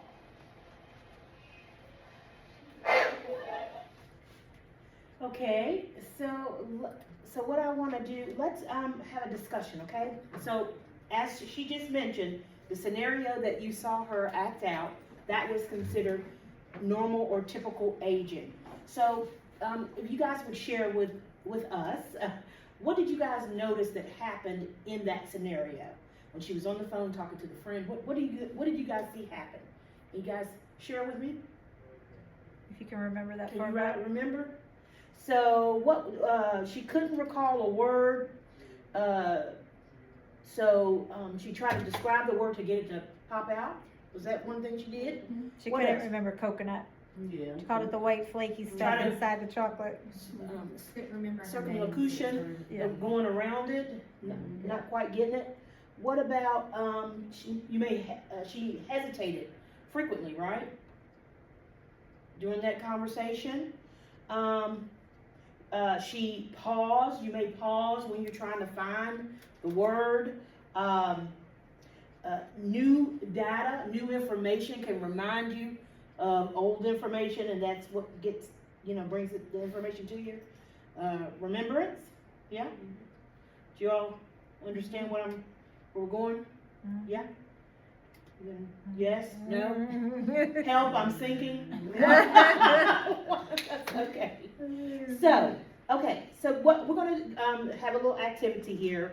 As a group, I want you guys have partners, I want you to turn to your partner. And so let me ask you, why do you think there's so much misunderstanding of typical aging? You can discuss that amongst yourselves. Why do we think what? Why do you think there's so much misunderstanding of typical aging? So what, the scenario we saw her engaging in on the phone, I don't know how you were behaving. I know when I first saw this video, I know my mind was going crazy, like, oh my God, do I have dementia? You start wondering, like, oh my God, I do that. That's a problem. Is it a problem? All of that she was saying, it occurs. So why do you think there's a misunderstanding about that? About the typical aging, the things that we experience? Fear? Lack of education? Uh-huh. I think a lot of people are seeing it for the first time in the elders in their life, so if they haven't experienced it before, it will be misunderstood. Yes, so just now being exposed, it's a new exposure. Right. So not knowing what to do with that information. Okay? I also think that our society has become increasingly fast, right? So everything's quick, fast processing, and this, even though it's normal, things slow down. And so just our culture doesn't have a lot of chill. Right. We don't have a lot of chill to give people space and time to process. This generation's kind of left behind. Yeah. And as soon as you self-diagnose, you gotta go to the Google. Yeah. Right? Yeah. So the anxiety is increased once you start reading information on WebMD, right? And it's the helplessness of it. Yeah. Oh, yes. Not knowing what to do. Okay, if this is a problem, where do you go? Right? How do I control this? I can't control it, right? And you can't stop it from. Can't, okay. And people have I know just both of my in-laws have passed away, but kind of watching them lose function. They didn't have dementia, but they had other issues. And I think that age group has a huge, and I'm sure I'll be the same way, is like, you're worried, you don't want to lose your driver's license, you don't want to lose your autonomy, your independence, and so you put up that wall and like, oh no, this isn't happening to me, yeah. And then the medical field, have you in their grip, because they want you to test to see if it's gonna be there in the future, Right. breast cancer awareness. Oh, right. Preventative stuff, yeah. Yeah. I have a 95-year-old grandmother that lives alone, all by herself. She operates as though she's like 50. Right. Other than she can't go up and down the steps. Sure. And so we have everything on the first floor. And her doctor has said, like, you need to go to memory, like day support memory care. Well, she doesn't have memory problems. She's like, well, we're just gonna get you to go so that when you do start to have them, and she's now terrified. Like, those people, they don't remember things. They don't know my name every day, but I know their name. Am I gonna be like that? And then now we have this fear of, I'm so much older than all of them. I don't act like them. And yeah, we're scared. So that's a great way to segue into, when you were talking about the memory care term. So if you think about some features in typical aging that may create friction, stress, problems between people trying to interact with each other. So that is a perfect situation.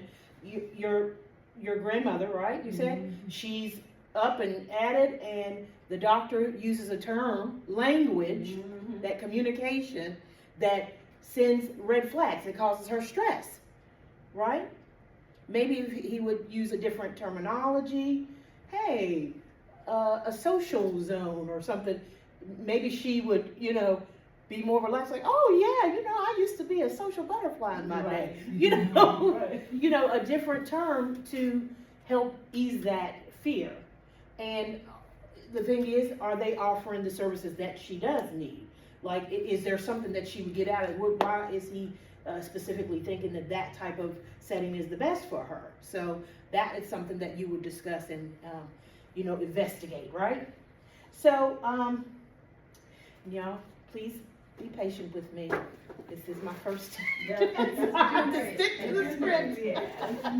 Okay, so how has learning about your brain and how it works affected your thinking? Huh? Learning about your brain and how it works. Did you guys know this information prior to this training? Did you know that your brain you were just doing it automatically? You didn't know all that action was going on? You didn't know you was this high-powered machine that was computerized and shooting information here from the left and right? I like the metaphors that she used. It was sort of, had to do with electricity and closed circuit and open circuits and things like that. So That made it a concrete concept for you? yeah, because I can understand that. Understand it, yeah. And I can remember, basic signs. My teacher would say, if you don't use it, you lose it. So, and I read all the time, because I was like, if you don't Try to keep the brain together, understand how that brain works. Keep it active, right? So let me take a moment, just a few minutes, to share with your partners the ideas that you guys have about what you have learned. Just a moment or so, if you want to just talk amongst yourselves, and then we'll progress a little bit further. Okay.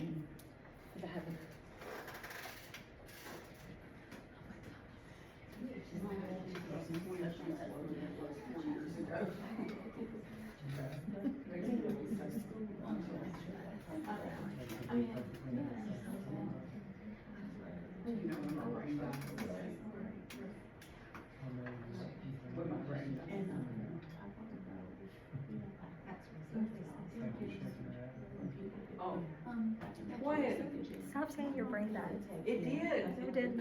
It got better, but it died. It had a brain fart. It's fine. It needed CPR. but is there a pattern? How will the doctor? Well, I've had a little preview into the dementia process, okay, and it's scary. So,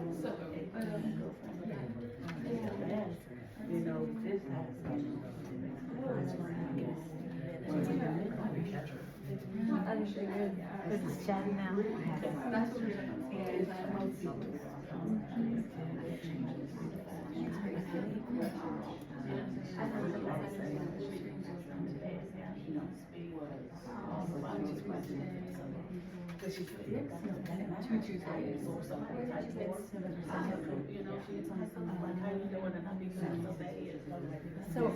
So everybody, we're going to review now. So to review, we're gonna go, Children of the Corn. I know this It's was Halloween season. I'm using It was juicy conversation. I'm glad you guys were able to, that's what we want, thoughts to be generated. We know those synapses are working. That's good. So, so in review, let me ask you guys something. If you're greeting somebody, what should you say? How do you greet somebody? You just meet somebody, what do you say to them? Your name. Hi, my name is. I'm with blah, blah, blah. And your name, yes, exactly. So let me say, so if someone seems to be looking for a word, so they can't find the word, what is a great option to give them a chance to figure it out? So you come to someone that may have brain change going on, and they're trying to figure out a word. What should you do? What do you think you should do? I like asking them what the first letter of it is. Like, what does it start with? Provide a picture for them. Okay. Yeah. So those are, go ahead, I'm sorry. I was gonna say, do you have an ID? We can take a look and see what it is. So these are very helpful things, right? You guys want to get in there and rescue them. What should you do first? Because remember, with the brain change, remember the connections are slower. Ask them permission again. Well, that is You said you're greeting them, then you want to say, can I talk to you? well, so what you want to do is give them a chance to process what it is you said. It may be slower, computer, CPU may be just chugging along. It may actually be able to get what it is that you're requesting or the interaction that you want. So just give them a moment, just pause, maybe count silently to yourself and just give them a moment to respond. And then if you see that there's a challenge, then you can help out in the ways that you guys suggested, right? To prompt or to help somebody remember more than 5 things was quite helpful. I mean, to list those things. What do you all think about being able to remember 5 things at once? Do you think that's a challenge? For me, yes. Yes. 8 things? When they do the capacity evaluation and they ask you to remember the words, I don't think I would pass, you know, like in the hospital. And then think about it. So you're trying to remember that. You have anxiety, oh my God, am I going to be remembering it? Right? So you got that going on. So yeah, that's what's stuck in your because you know that's on your mind, like, oh God, am I going to? I'm gonna give you those 3 words, but I'll come back to them later. And you got that anxiety. That's all I think about. So some things I wanted to remind you guys of. The limbic system is the core of the brain, and it's the thrive to survive. So remember, as the higher thought processes diminish, that is what is remaining. The lower brain is still remaining, is still active. That's the survival instinct. And so when you're engaging with individuals who are dealing with brain change, and that's one thing that we call it as well as brain change.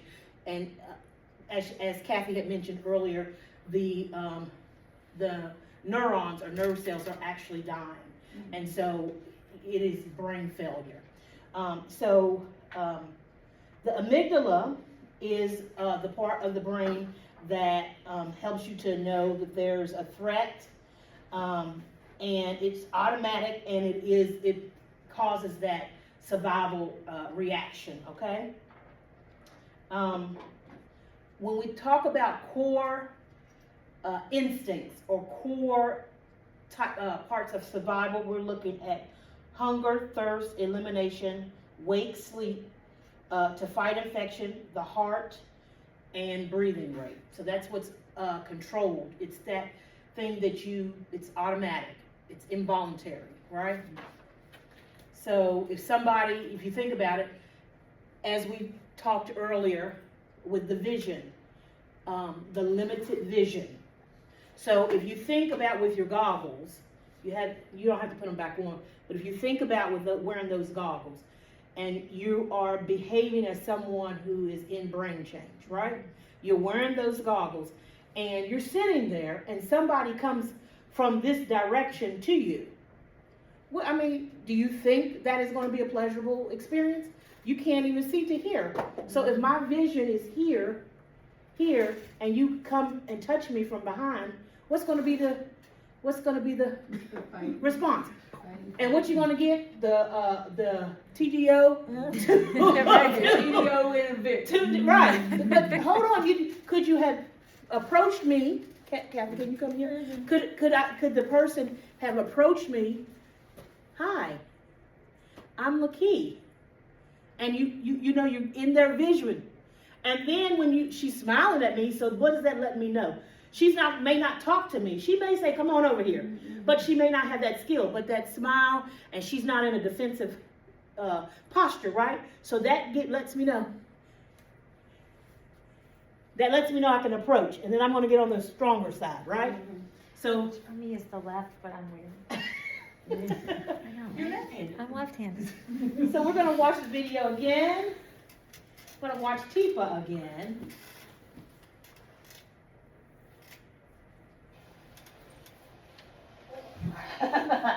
I'm in the living room and I've been watching TV and the program ends and I said, well, you know what? I think I'll go make something to drink because I'll make some of the stuff that you get. This is atypical. Phone rings.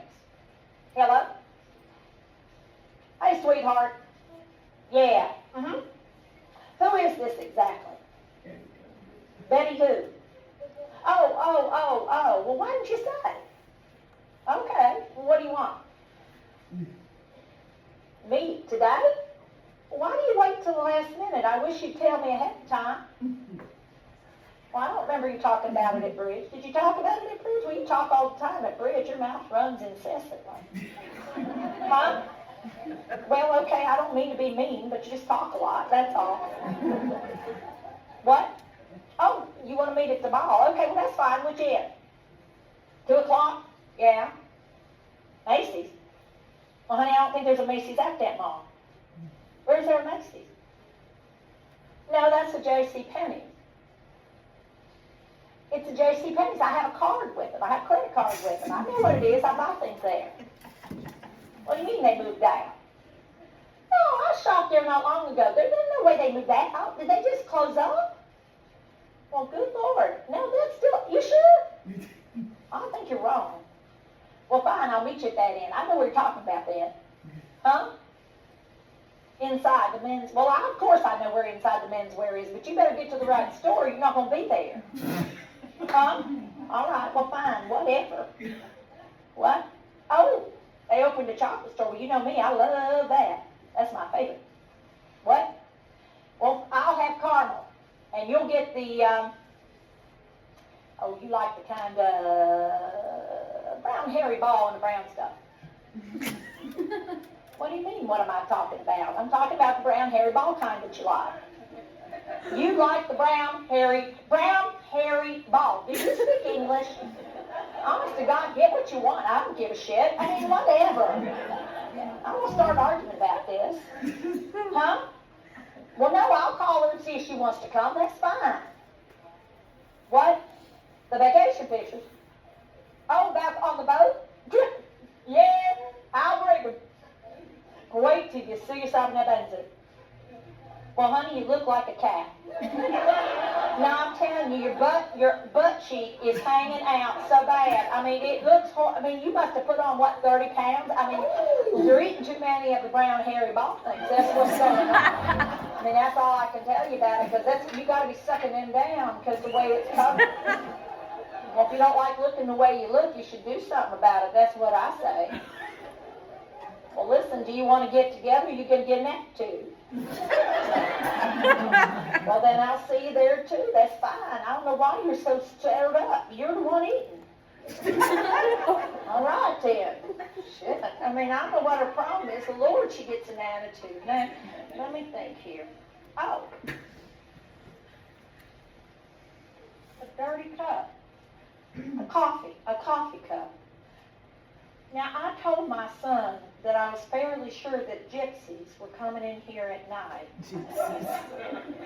and making coffee, drinking my coffee, and leaving dirty dishes, because I've never left a dirty dish in my life. And here it sits, a dirty coffee cup, partially drunk out of. I'll guarantee this has their provenance all over it.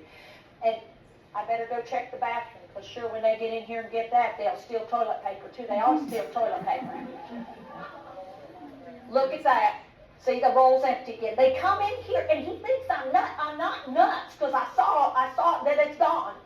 Well, I'm going to go down to the corner store here and get some toilet paper, because there's nothing worse than constipation, and you got to go and there's no toilet paper. You got to have some. So I go down to the corner store and I pick up a few things that I need, because I know there's some things I need. And I come back and I go to put them in the fridge and such, and there's another quart of milk in there. Well, I wonder who brought that by. I don't know when they brought that. Well, good, I can make use of it. It'll be fine. And let me go put this toilet paper up. You know, I'm not going to put it in here, because sure as hell they'll steal it just like they stole the other stuff. I'm going to go put this in the spare bedroom closet, because they won't think to look there. Okay, here we go. Ooh, all of them. Oh my God. This is where they're keeping it until they bring a truck to come pick it up. There's got to be 30 rolls right there. I'm going to hide it under the bed. They won't know where to look for it. At 10 minutes after 2, the telephone rings. Where are you?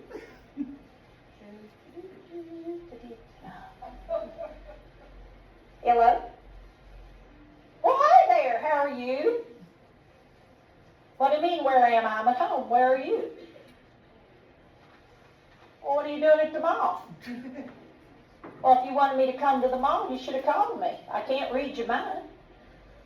What do you mean you did? Who'd you talk to? No, I didn't talk to you. I don't remember if I talked to you. I didn't talk to you in, I don't know, a month or so. You did not call me. Maybe you called the other one. Listen, I mean, I hate saying this, because I hate even bringing it up, but I think you best go see the doctor. Because I think you may have that dementia they talk about, because I think you're all turned around, sweetheart. All right, well, bye-bye. All right, so at your table, I want you to do a quick review. And so that's what we're gonna do, have you guys break up into 2 groups of 4. And you guys, I want you to write down, have a scribe or somebody come up with what you all identified in the atypical example. What did you all note? Since you know what was the normal, if you guys can note down in your groups what you identify as atypical behaviors that you all saw.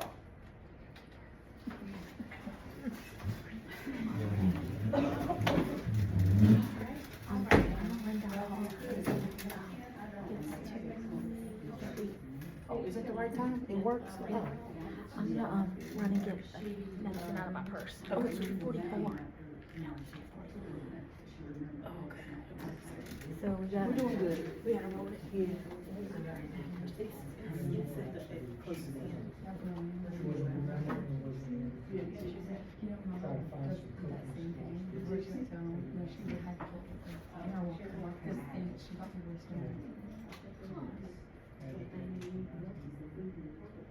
Played victim. She also was, well, this goes along back.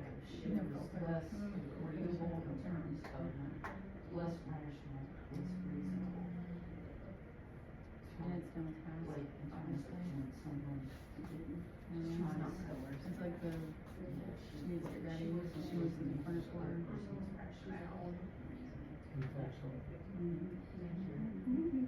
that's why we're even along with it.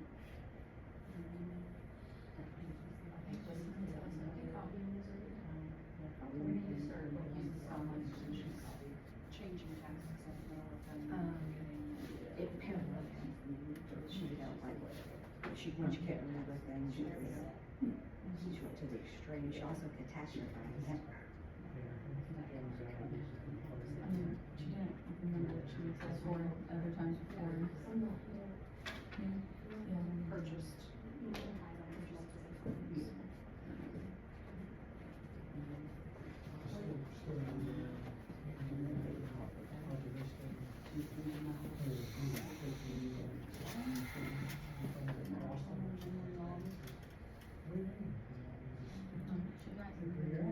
got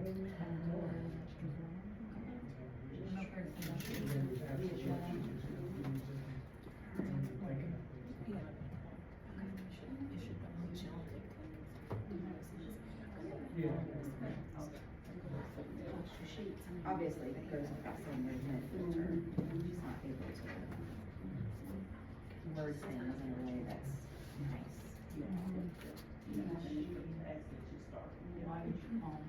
Okay, everybody, let's break. Did you guys come to a stopping point? And let's see how you guys did, okay? Let's see how you guys did, and let's compare your list to Deepa's, okay? Go, Nikki. Of what's normal and what's not. So go through the laundry list of everything we've talked about and see if you can highlight some of the things of not normal. Just talk about your not normals.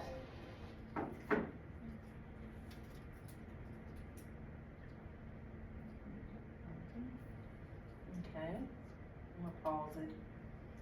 So do y'all see that? You're comparing? Can some of you all share what you have? Combative, agitated, delusional, Combative, agitated, okay. Paranoid, Catastrophized, okay. no filter. Uh-huh. That filter's a rough one. What about the ability to hold 5 to 8 items in working memory? Able to recognize the person on the phone by relation? Did you all want to share any of yours? I mean, pretty much all the same. Same thing? Delu- Okay. She was delusional, what was it, no, what was the little thing she said was making a mess in her house? Oh, the gypsies? The gypsies, uh-huh. In denial. Yeah, she was in denial. In denial, okay. Oh.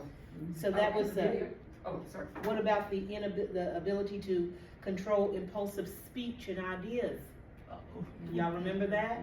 So in the first one, she was able to say what she said by putting the phone down when she spoke about her friend, and on the phone. The second time, she just came out and said, "Oh, you're fat, you're a coward."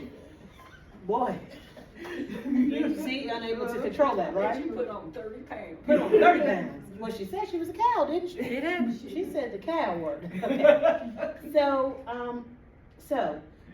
turn to your partner at your table. Think about how comfortable you are with recognizing the difference between typical and atypical behaviors involving language, thinking, processing, remembering, and such. And grade it on a scale of 1 to 10. Rate where you think your knowledge and assessment of these skills, the skills of atypical and typical are. Just rate yourself. If you feel 8, okay. Y'all want to share? You can share with the group. We can share. You can share with the group if you want to. You feel that you, from a 1 to 10, you feel like you. I would be like her. I'm blunt. I'm Okay. So you feel like you can identify between atypical and typical. Okay. But I know that I'm atypical. I want to tell you the truth. What? By being the blunt. Okay. Anybody else want to I'm share? not being ugly about it. No.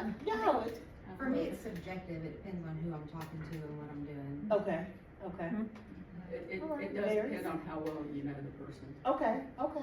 That's a fair assessment. See, that's what I was kind of thinking to start with. I was like, are we rating ourselves, our partners, what? Because I'm thinking, okay, in Maggie's position, this is a new person to her. They're going to be gone in like 10 to 5 days. How well does she get to know that person in that amount of time before knowing that this is like a reoccurring behavior?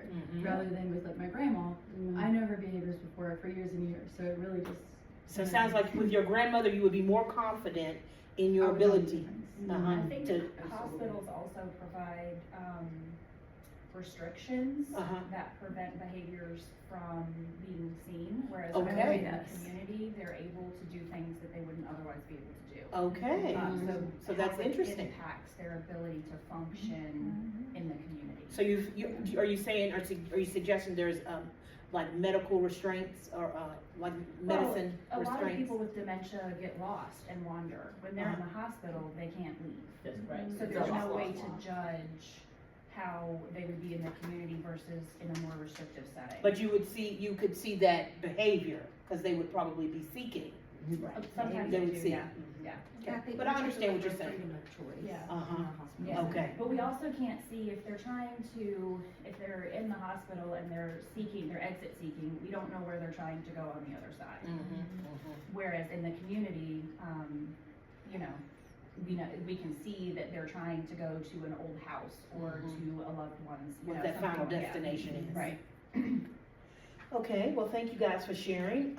So what are some key things you can listen for, look for, and consider that would help you tell the difference? So for instance, if you met somebody first day, what are some things that you could just start to make an assessment, just start trying to analyze things? Some of the behaviors that we just noticed, some of the things you could look for. The clarity of their speech. Mm-hmm. You know, like if it's jumble or jumpy or word salad that we see constantly, you know, yes. The language that they're using. Mm-hmm. Well, I always think of like, how well is someone tracking? And I mean, y'all probably not, this is not clinical at all, this is Kathy. But like, you know, it's like that jukebox thing, you're talking, like, wait, what? That didn't quite add up, you know, just something that, you're just like, well, I said that, and they didn't catch that, or, you know, yeah, we've talked about this, and they totally acted like we didn't, or whatever, yeah. Or sometimes like someone will be in a totally different year. Yeah. And you'll say, well, do you know what year it Orientation. is? And they're like, oh yeah, it's 2005. That's a very good example. Actually, and you're like, oh no, it's actually 2025. Mm-hmm. And they'll be like, Yeah. no. Yeah. Their perception of where they are and why they're there, I think is a big one too, especially when they're in the hospital. And there's a lot of similarities with these with schizophrenia and other things we see, like this list of combative, agitation, paranoia, delusional, it's all the same. Right. And so it meshes in, and it's important to know too, there's over 100 types of dementia. And it's not just cut and dry, like it's very similar to other things. So it's important to be patient, look at the timeline. That's what I was asking Lethea with her being on the geriatric unit. Timetables and time frames. You know, early dementia comes very quickly. You know, I'm 40 years old, and by the time I'm 42, I might be somebody that's 70. It might be a little slower because they slow anyway, you know, moving or thinking. But when you're out there in the world doing a job every day, and then your keys are in the refrigerator or they're in the toilet or whatever. Sure. It catches up with These you real gross quick, yeah. Just misalignments of behavior. And they seem like early dementia people, their life expectancy goes down very quickly too. Well, and that is also one reason, I'm just kind of getting off a little bit, that's one reason we want to try to make sure that people with dementia, before TDOing them, that we really think about how to de-escalate the situation. And if they have to go into some type of housing situation or programming or facility, it needs to be appropriate for them, because research has shown that people with dementia, their health is not taken care of. They could have comorbidities that are not, you know, other illnesses that are not maintained in a psychiatric, like a state hospital. They're not equipped, and that actually can permanently affect somebody. It impedes or it affects the quality of life, and it can also lead up to death. So we have to really think very, you know, be very targeted about what we do and what we see. And I want to say this, dementia is not normal aging. So that, we have to make sure you understand, yes, you may lose some brain cells, but if you have dementia, that is a disease, and that is not a part of the normal aging process. That's one thing I definitely want to, yeah. Quick question, one of the things that has been an important part of the process, but also detracted from it, is a lot of facilities require somebody to help make decisions for them. Sort of guardianship and things like that. So is Carrington gonna be, you know, open to accepting people without a substitute decision maker? No. From what I understand, no, they will need to have some sort of decision maker. So for a lot of people, they have to stay in the hospital a while in order to Waiting get for that. funding Yes. to be approved to get a guardian through the public guardianship. So, that's I guess I'm still handcuffing us a little bit with some of these postings. Well, thank you for sharing that. So, let me see, okay. So we're coming close to the end. Give me just a moment, and So, can you think of one or two situations where you could look for, listen to, pay attention to the ability, the possibility of atypical aging where you work or live at? You can tell the group, when and where you would be able to, practice your skills of recognizing atypical and identifying at least one specific thing that you notice. So how would you all use this in your work or where you live, these skills that you're learning now, to be able to identify? So it's in your job now, will you all use what you're learning today in your job? It's an awareness, for sure. An awareness, okay. Okay.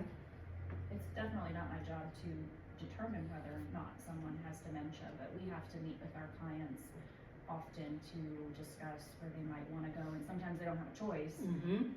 But just being aware of this and taking that into consideration when we do try to interact with them.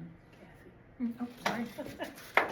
I know us case managers are sometimes in appointments and able to talk to the provider, and the provider will ask us our opinion. I think sometimes when we pay attention and we're seeing different behaviors that are new or alarming, it's important for us to share. Yeah.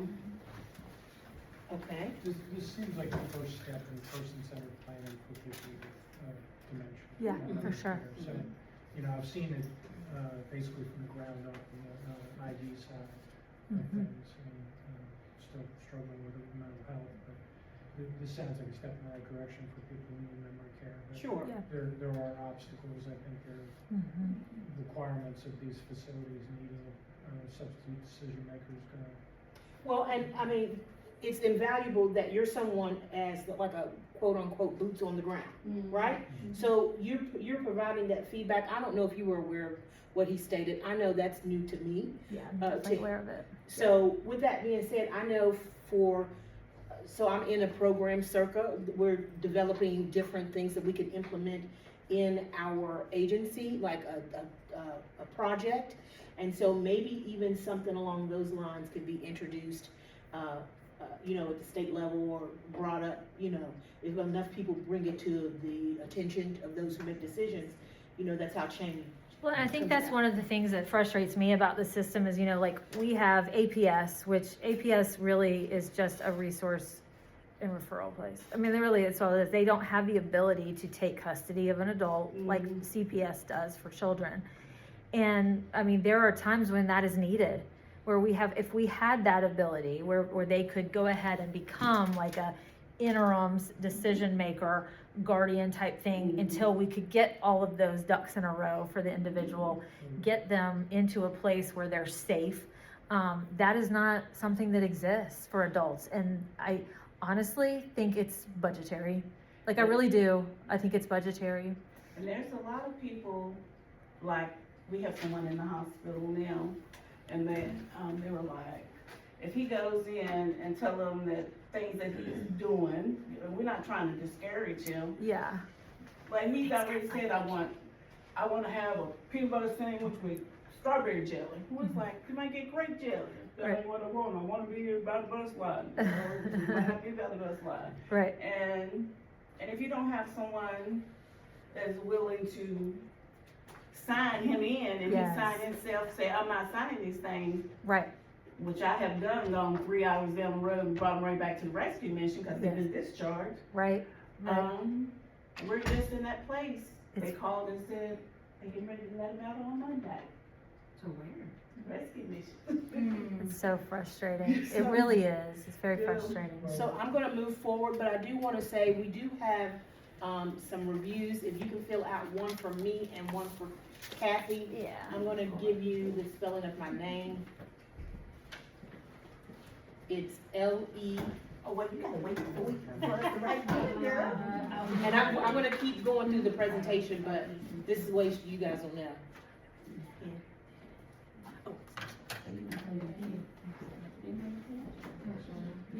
So my name is spelled L-E-K-E-I.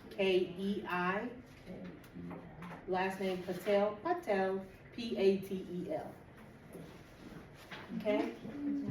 And so, if you can just hold on for just a moment, I just wanna make sure you guys got that. So you'll know. And then I'll finish the training and then we can move on. Okay, I'm gonna start the video. And I'm a little happy. I'm stopping before my pulses. I'm gonna take you through and see how many things you picked up on that I know. So you move Let's your see how hands good like you are. she You're does, pretty good at okay? that. So when I answered the phone, did I actually know exactly who I was speaking to? So I was unable to take the voice print and match it to the person that I know. So the challenge here is I covered a little bit. Hey, sweetheart, of course I do. Yeah, Betty who? Because I got the Betty, she told me Betty, but even with Betty, even with the name, I couldn't get across to the other side of my brain, recognize the voice print, and go, oh yeah, that's who it is. I had to have help to get back across and find the last name and hook it into the picture that I have in the back of my brain. My wiring's not working quite right. Now that could have been a stroke.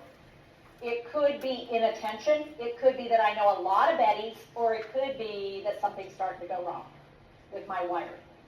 Okay? Now the next thing that happened, we're going to meet at the mall at 2 o'clock.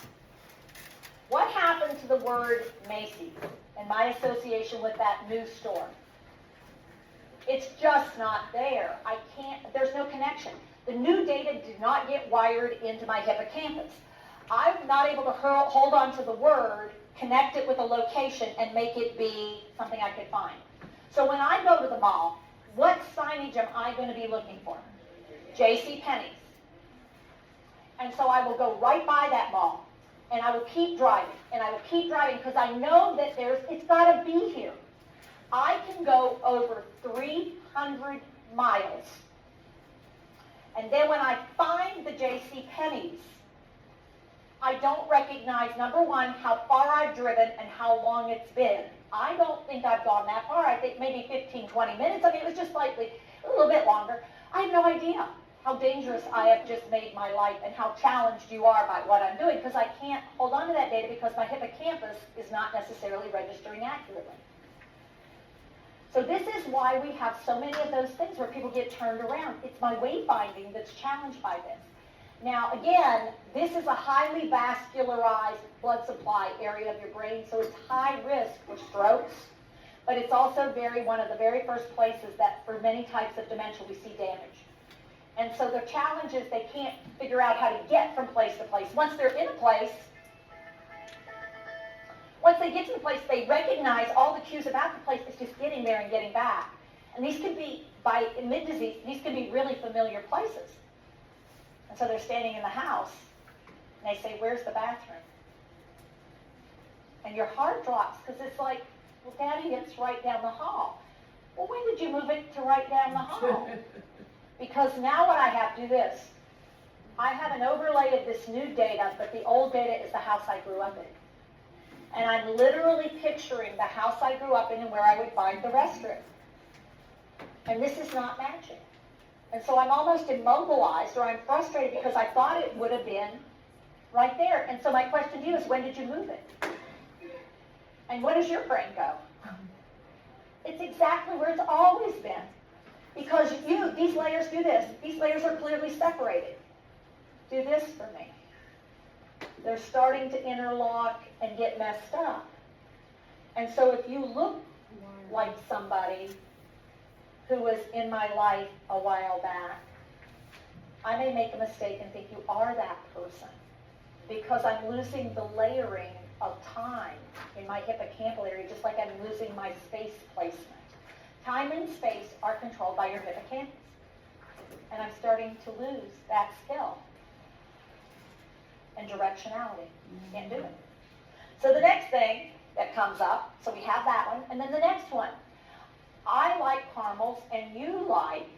Now, I want you to take this one.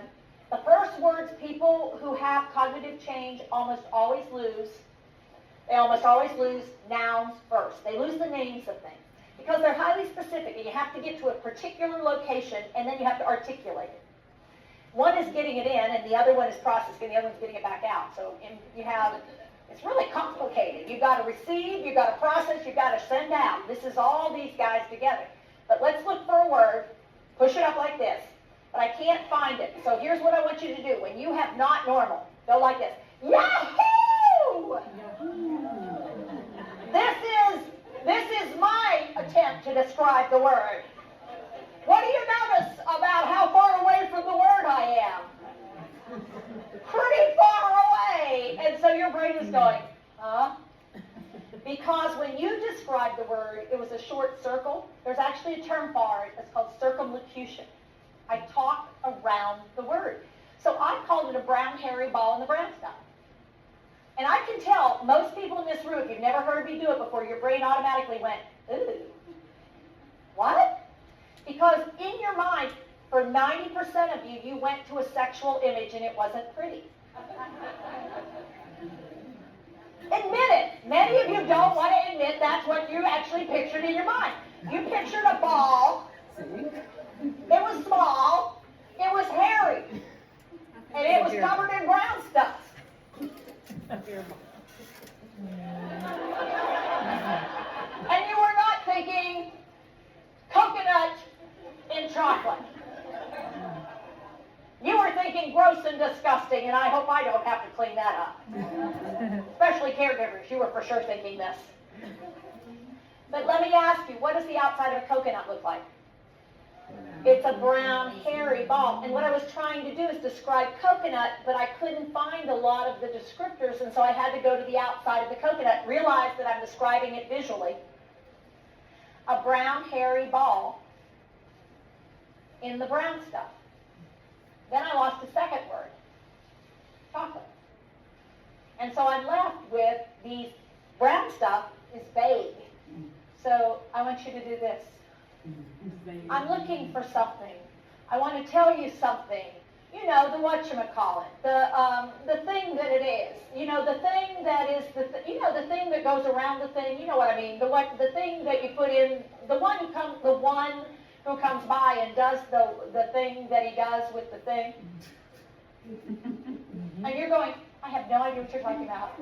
Because your brain, do this, if this is what I'm doing, your brain is going, how about this? How about this? How about this? How about this? And your brain's going, there's too many options. I don't know what to pick. Your brain's, I don't know what you're talking about because we're expecting this. That's not what you got. And so this is frustrating for who? Both of us. We are both incredibly frustrated by this lack of skill. We get so frustrated that we get stupid about it. And you turn to the person and I say, turn to your partner or somebody near you now because you may have switched up. I want one of you to say, I need something. Go ahead and say that. And I want the other person to spontaneously react to that. What do you need? Yes. What did you just ask them for? I want you to realize how stupid you are. I want you. So when you all do that, you ask your partner, I need something, right? What do you say? I need something. Another person said, what do you need? So with someone with dementia, how does that, what did we just learn about word finding? So it's very challenging, right? So they can't recall the words, they're slower to think about it, they're slower to do things, may hesitate more. So those, remember what I was saying, coming in to rescue, you know, that may be the case that you have to do it, but you may have to give them a little time, right? What are some features that you notice in the atypical aging scenario? What are some of the things that you guys notice? Let's just try to reinforce, go back over some things. What about unable to think at the same time? Did you all notice that? What about unable to do as they were doing before, prior to the activity? Couldn't go back to pick up where they left off at? What about unable to think things completely through? Go through the steps. Confused between the past and the present, the time and place. One of you guys mentioned someone at one of the clients that you work with. I think it was. I thought it was you. I think you said. Yeah, was it you? Okay. Yes. Oh, okay. So time and place. Okay. So what we want to do is note that an atypical dementia may not always be, atypical thinking may not always be dementia, okay? So sometimes it is, but sometimes it isn't, but you know, that's something that would require further testing, evaluation to determine. But always, it should always be checked out. Examples of health conditions that could appear or look like signs of dementia, or may cause signs of dementia above include, sorry about that, hearing impairment, living with high stress. Remember how we were saying how cortisol, you know, can make you stressed, have you confused and stuff like that. Acute illness, new medication, or problems with a medication interaction. Also medical illness, pain, or psychological issues, okay? Let's finish listening to this and then we'll. Realize how dumb that was. They said to you, I need something. Obviously, if they could have thought of the name of the thing they needed, what would they have said? I need a... So what did you ask them? The thing they couldn't do it. Why do you think they didn't do it? Because they couldn't think of it. Now what you're expecting is this. With dementia, good luck. Okay, and so, from everything that was covered today, share with your table one more time. 2 things that you learned about typical aging, 2 things you learned about atypical aging, 2 things that you found out about ways of getting data into your brain. Remember at the very beginning, now we're telling you to stretch all the way back almost 2 hours ago, the 5 different ways that we take in data. Okay, remember that? Okay, so you guys indicate that. 2 things that you are thinking about people living with dementia and why they might be behaving, talking, thinking, and acting the way they do. So these are things that you're sharing. And then I'll let you guys do that first. You guys do that. 2, 2, 2. If you need me to repeat it, I will. If y'all need me to repeat it. You're almost at the finish line, y'all.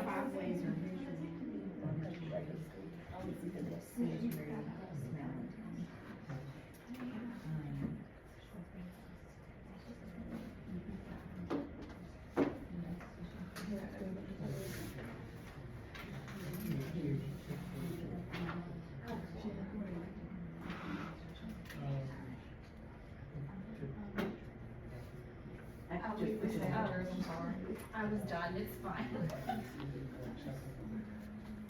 When you guys are finished, just look back at me, okay?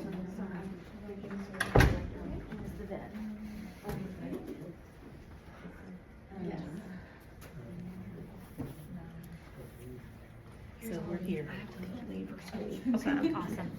Thank you all so much for being our guinea pigs. I guess you didn't realize you were guinea pigs when you came today, but thank you. It was really interesting. helpful, very helpful to us. Appreciate you. I have 2 more. You have 2 more things? Yeah, just very quick. Oh, I need okay, to very finish quick. that. Sorry about that. They were in the midst. I'm so sorry. It's okay. She turned in her papers and threw me off. She has to leave. Gotcha. So so you guys finished? Okay, so now, how will you, okay, let me send a shot. How will what you have learned today impact how you explore the possibilities of typical and atypical aging situations, okay? So think about that. How are you gonna apply this, what you've learned today? And then, if you can just talk amongst yourselves again, you can do it briefly, just describe at least 1 or 2 ways that you have experienced that were, oh, hold on. Let's try this again. Okay. I'm at Gym State what now? It's been a long day. Okay, so let's try this again. Describe at least 1 or 2 ways that you have experienced that were clearly typical aging, and 1 to 2 ways that were, as you think, about atypical aging. You can share at least share with at least one other person something that you are going to do differently after today. Take a few minutes to practice the specific thing you want to change in your behavior. Okay, so you guys just discuss amongst yourselves, and then we And just look at me when you finish. Well,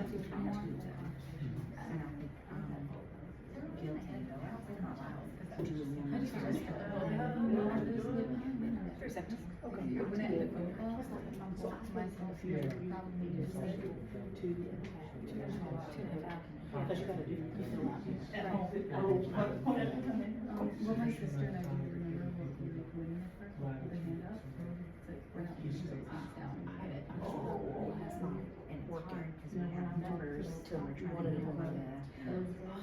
Yeah, working on my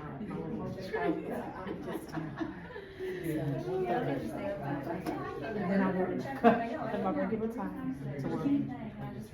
Oh gosh, I'm sorry, I don't mean to be recording.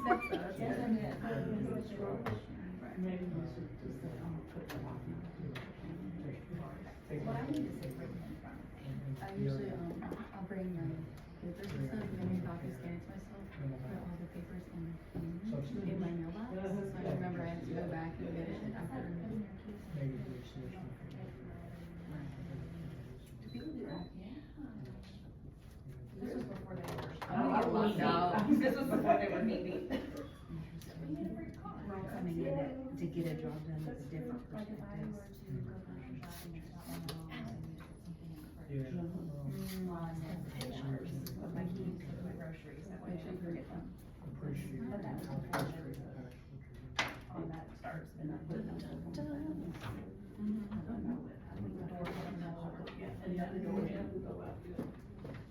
Thank you guys so very much I appreciate, I know, I'm sorry if I interrupted, but thank you all for joining us and for learning with us and being here and allowing us to be who we are and perfect our skills.